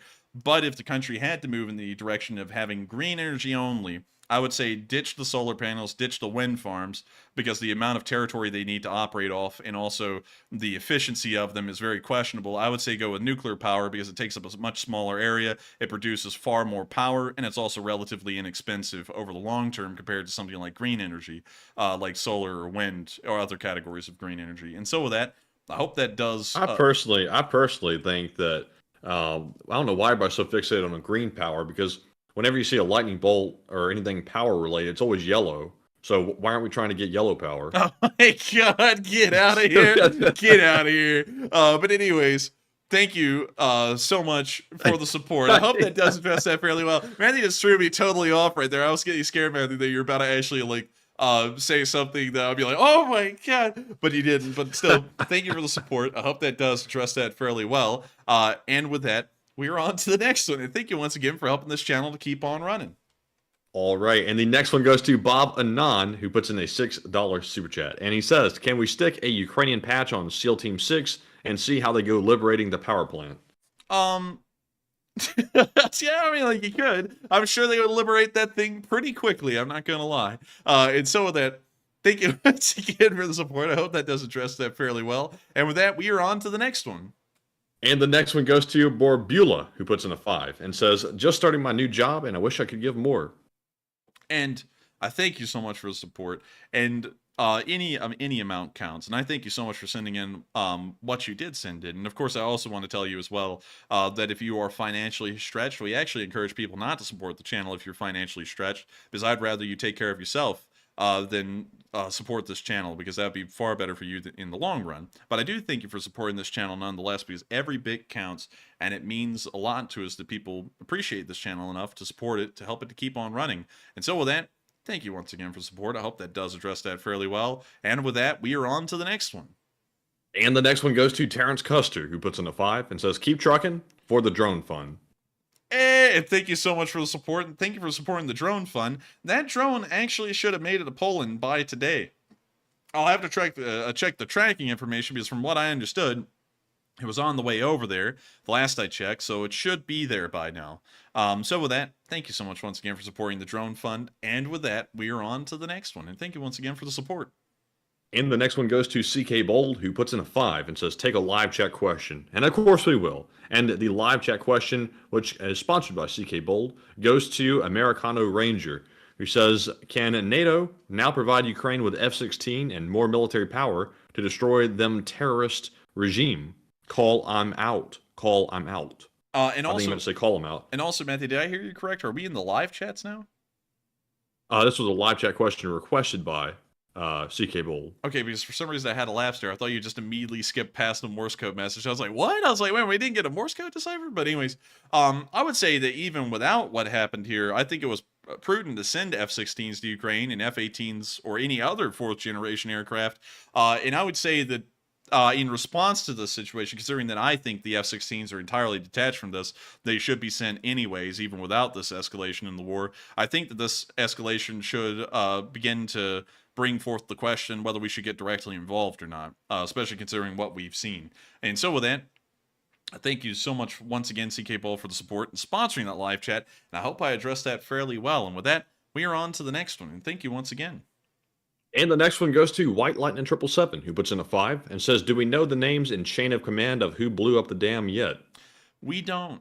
We've heard a rumor from Telegram about the commander of the 205th Motorized Rifle Brigade, which is supposedly the force that was in the area and mined the dam and then blew it up. And they were also the ones saying they were going to mine the dam back in October of last year, I believe, or even during December during the counteroffensive in Kherson. But we don't really know the chain of command about who's above that guy. And he is really our only best guess right now. And so with that, I hope that does address that fairly well. And I also was just told we still have 15 super chats to answer before we even get to the live chats. And I hate to say it, Matthew, I think no matter how we try and cover these, we're going to be ending up going into a longer stream tonight. But with that, we are on into the next one. And the next one goes to Lori Hill, who puts in a 5 and says, a charge large enough to blast the dam apart would have taken out every window for a mile from the dam, and the engine building would show blast damage. And I thank you for the support, and that is a good point to bring up. We didn't see any of that physically, but that is still fairly interesting. And a good point to make that maybe we need to consider other ideas about how the dam blew up. And so with that, thank you once again for support. I hope that does address that fairly well. And we are on to the next one. And this one goes to Jesse Glenn, who puts in a 5 and says, check Starsky stream 12-minute. Video shows guy talking about mining the dam. Long live the LSA and congrats on 10 to the 6th power. And thank you so much for the support. And thank you for congratulating us on 1 million rays. That was a huge milestone for this channel and everyone who's been here for ages, and even the folks who just came in when that happened. And also, I will make sure to check out Starsky stream, but it'll have to be after, because checking out other people's content on YouTube could possibly run into copyright issues, because that is their material and they do own it. Considering that it was on their channel, they're reviewing it. So I would like to show it, but that might run into some copyright issues. So I'll make sure to check it out after the stream. But with that, thank you once again for support. Thank you for sharing with me the timestamp to look for to get that info. And with that, we are on to the next one. Thank you once again for the support.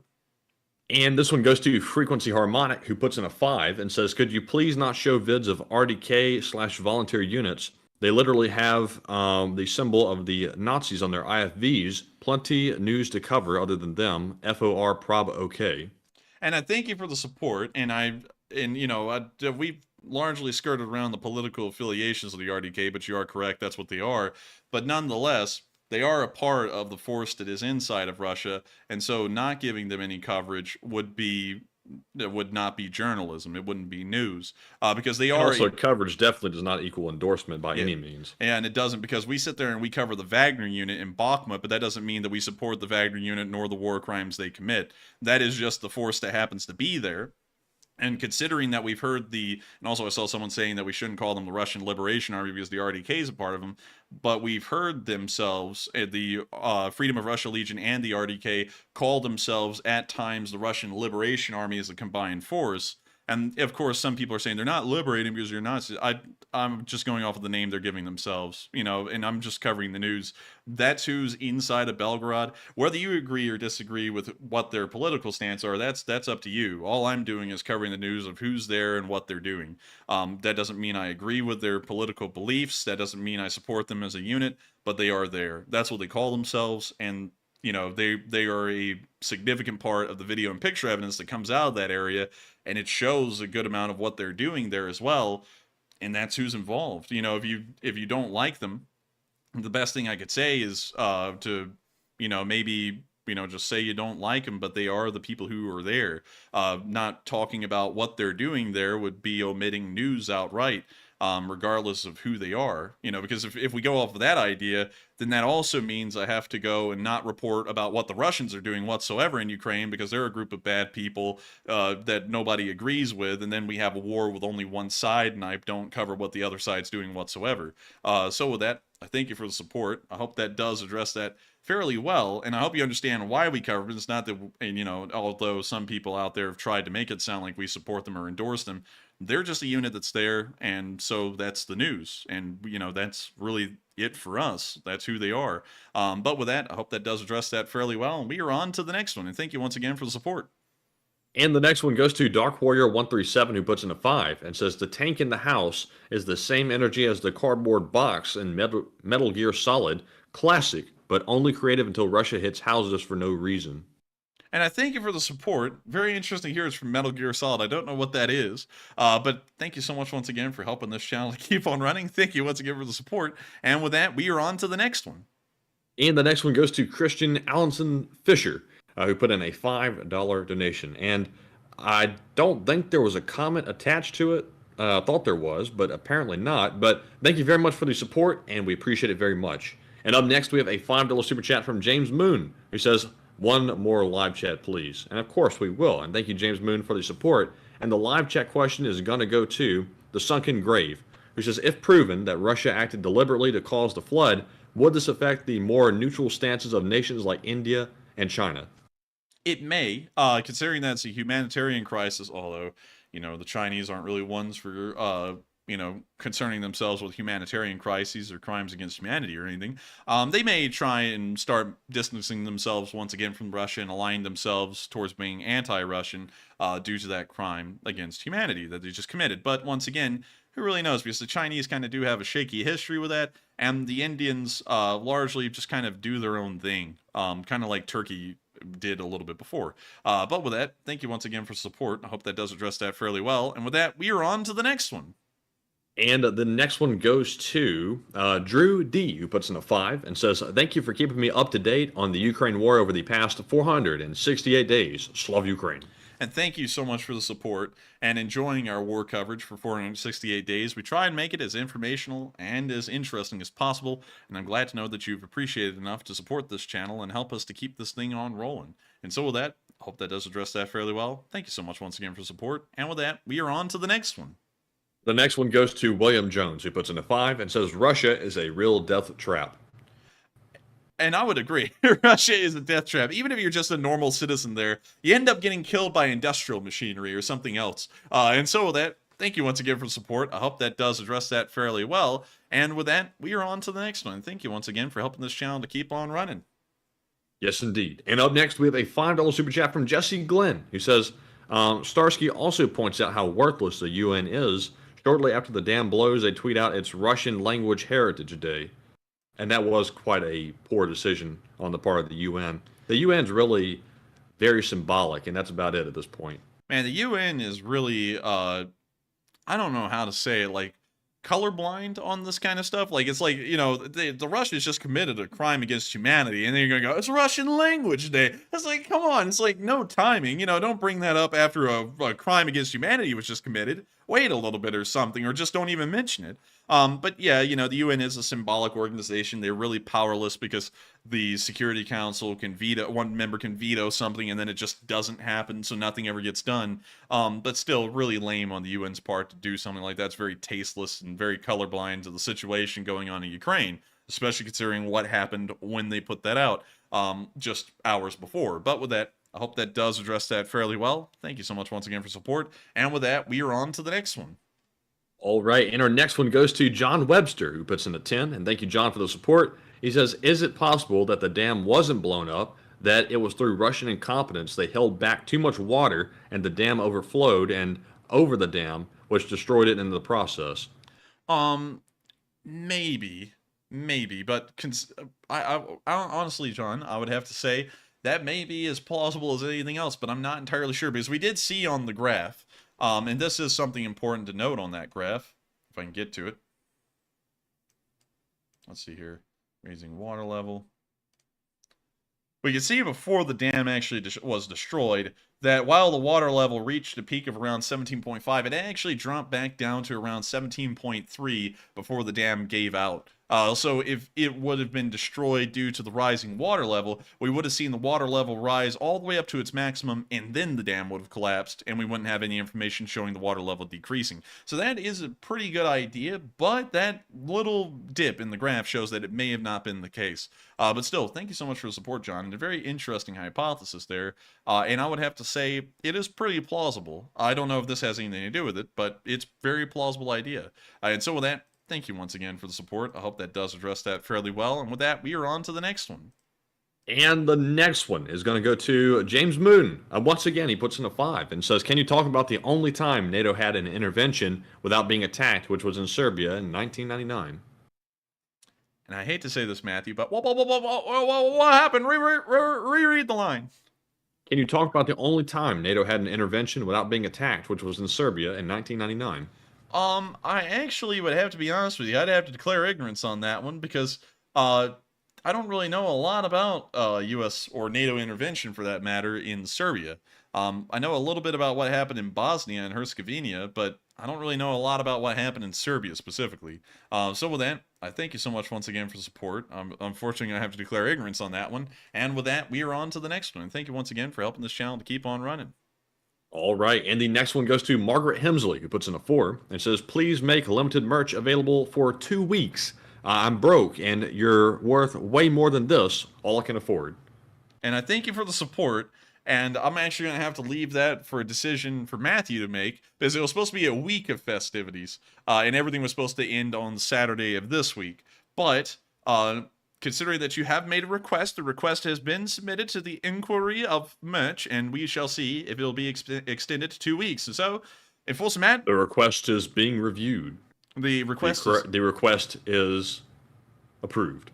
And so it will be extended until 2 weeks' time, but we will be removing the merch store link on Sunday nights as usual, because we don't want people supporting this channel during a Sunday fundraiser. We just want them supporting the channel during normal streaming days. So with that, I hope that does address that fairly well. Thank you so much once again for support. I hope you get yourself some merch. And with that, we are on to the next one. And the next one goes to Jason Hubbard, who puts in a 3 and says, according to Starsky, it was all planned.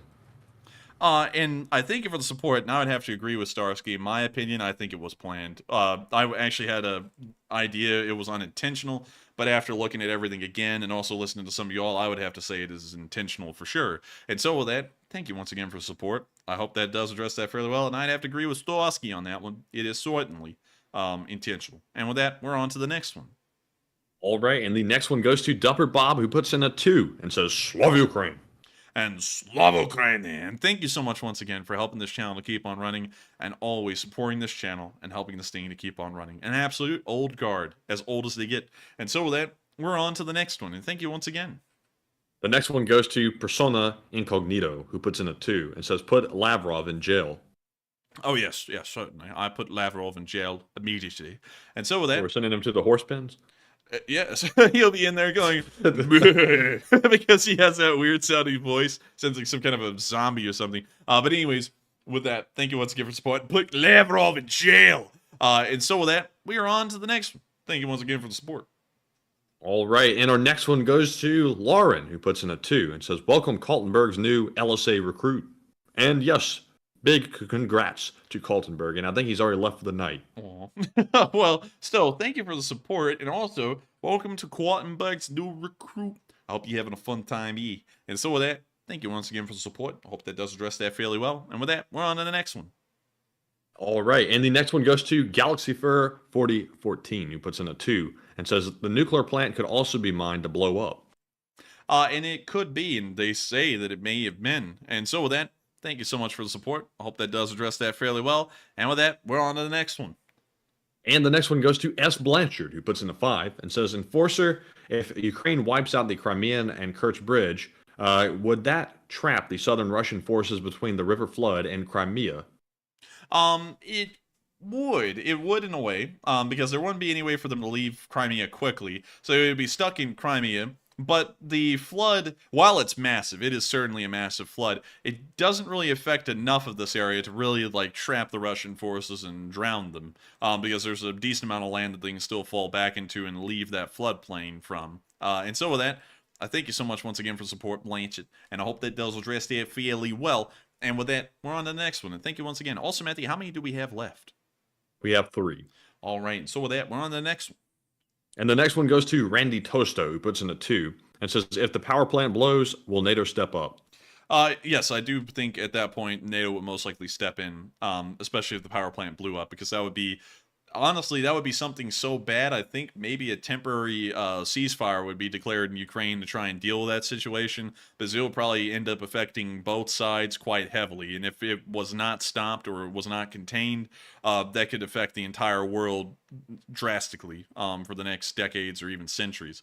And so with that, I hope that does address that fairly well. Thank you so much once again for support. And with that, we're on to the next one. And our next one goes to Russ Rizzo, who puts in a 2 and says, which drone did you decide on? Excuse me. We decided on a DJI Mavic 3. That's one of the drones that the guys in the 231st requested, and so we went and got it for them. And so with that, I hope that does address that fairly well. And with that, we're on to the next one. And thank you once again for the support. All right, and our next one goes to Jesse Glenn, who puts in a 2 and says, dang guys, I'm literally colorblind. Thank you for the support. And I hate to hear that, because every once in a while I hear that someone's colorblind here, and they're always like, man, could you change like the red symbols on the map? I can't like really see them well. And I'm like, man, I would, but You know, like this color coding was decided at the very beginning of the war, and we've never changed it. And I know it would confuse many people if we did. But still, When are you ever going to change from a grayscale map to a color map? Eventually. That's about with that. Thank you for the support. I hope that does address that fairly well. And with that, I think we're on into the live chats, if I'm correct. We are. Oh, no, we're not. Dubsy Dabster put in a $2. He said, Capybara. I pull up, Capybara. Well, with that, thank you for the support, Dubsy Dabster. We're starting to laugh at everything over here due to the sleep deprivation. But it is time for our live chats. We're going to address the Morse code decoders. We're going to answer 3 live chats. I hope everyone understands we won't be able to get to many of them tonight due to time constraints. The news was 2 hours long, and the question segment has been an hour and a half long. So we've practically run out of time on everything tonight due to the length of each segment. But Hulk 1986 times 2. Capybara, I pull off. Capybara, I leave. It leaves. But anyways, what are the chances that Putin could use a tactical nuke on Belgrade? Well, you know, I said that them blowing up the dam, the chances of that were slim to none, and then they did it. So I would say there's a chance. I would say maybe a 15% chance. And so with that, thank you once again for support, Hawk. And with that, we're going to get to our Morse code deciphers. What do they got, Matthew? And tonight it was deciphered by Mark Hodges, Cifay, Cliff Simonson, Earl Bernew, and Paul Schultz. They said tonight's Morse code cipher says the Russians will pay for what they have done to the dam. Glory to Ukraine. That's the sound of money, and they will pay for what they did to that dam. They'll pay for every single house that they flooded, and every single square foot that will not be usable from here forward, and every person who can't get a drink of water for the next few months. And so with that, I hope that does address that fairly well. Thank you all for deciphering that Morse code message, and we are on to the first live chat of this segment. And this one goes to Richard Sears, who says, what is it going to take for NATO to get involved? It will most likely take the Zaporizhzhia nuclear power plant going into a partial meltdown or a complete meltdown for NATO to respond immediately. Up until then, though, it's probably going to be a question of whether we do get involved or not, and I think we should. And so with that, I hope that does answer that question fairly well, and we are on to the second to last question of the night. And this one goes to Countryman, who says, can't the military do like we did with the New Orleans levees, drop big concrete barriers with Chinook helicopters to stop the water flow? They could, but they may get shot down because they're still near an active front line in contested airspace due to the surface-to-air missile systems, so that may end up posing a bit of an issue for them, but they could possibly try that. And so with that, I hope that does address that fairly well, and we are on to the final question of the night. And so, who is the lucky last person to ask the lucky last question of the night? And this viewer is XMojo, who says, aren't the Russians in Crimea dependent on the water system from up north? They are. They are completely dependent on that water system, and without it, they're not going to be able to conduct agriculture, industry, or even have drinking water. Someone actually said earlier in the live chat that they may be able to provide drinking water to Crimea, and that's it. That may be true, but that may take some time to once again convert back over to that system. Beyond that, though, agriculture will not be able to exist in Crimea, nor will industrial industry be able to exist there as well. All that will go because there will be no water for any of that to operate, at least not enough of it. And so with that, I hope that does address that question fairly well. And we have reached the end of tonight's stream at 3 hours and 42 minutes in length. I've got to thank every single one of y'all so much once again for watching tonight. Tonight has been a wild night of news, both in the great things that Ukraine has been able to achieve and the terrible things that the Russians have committed as crime in Ukraine. It has been one hell of a night. And of course, before we go, I would once again like to let you all know that we have a limited edition $1 million merch run on our merch store. It's enforcestore.com. You can find it in the link in the description below. And if you want to celebrate, along with us, the raising of $1 million for fundraisers that have been helping out in Ukraine, you can get yourself a shirt and support this channel to help it to keep on running and also have something to remember the momentous occasion with. But with that, I thank you all so much once again for watching. Please make sure to like, comment, and subscribe, and I'll see you all tomorrow at 10 p.m. Eastern Time to cover the next 24 hours of the news of the war. Good night, good luck, take care, stay safe. Long live the LSA. I don't know why I'm forgetting this stuff. I think I'm just sleepy or something, but long live the LSA and Slava Ukraini. And good night. Love Ukraine, and I'll see y'all tomorrow.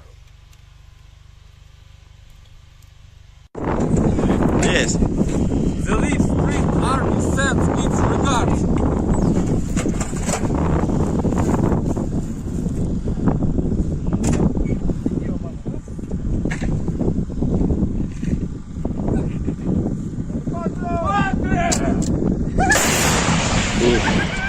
Русский военный корабль. Предлагаю сложить оружие и сдаться. Русский военный корабль, иди нахуй.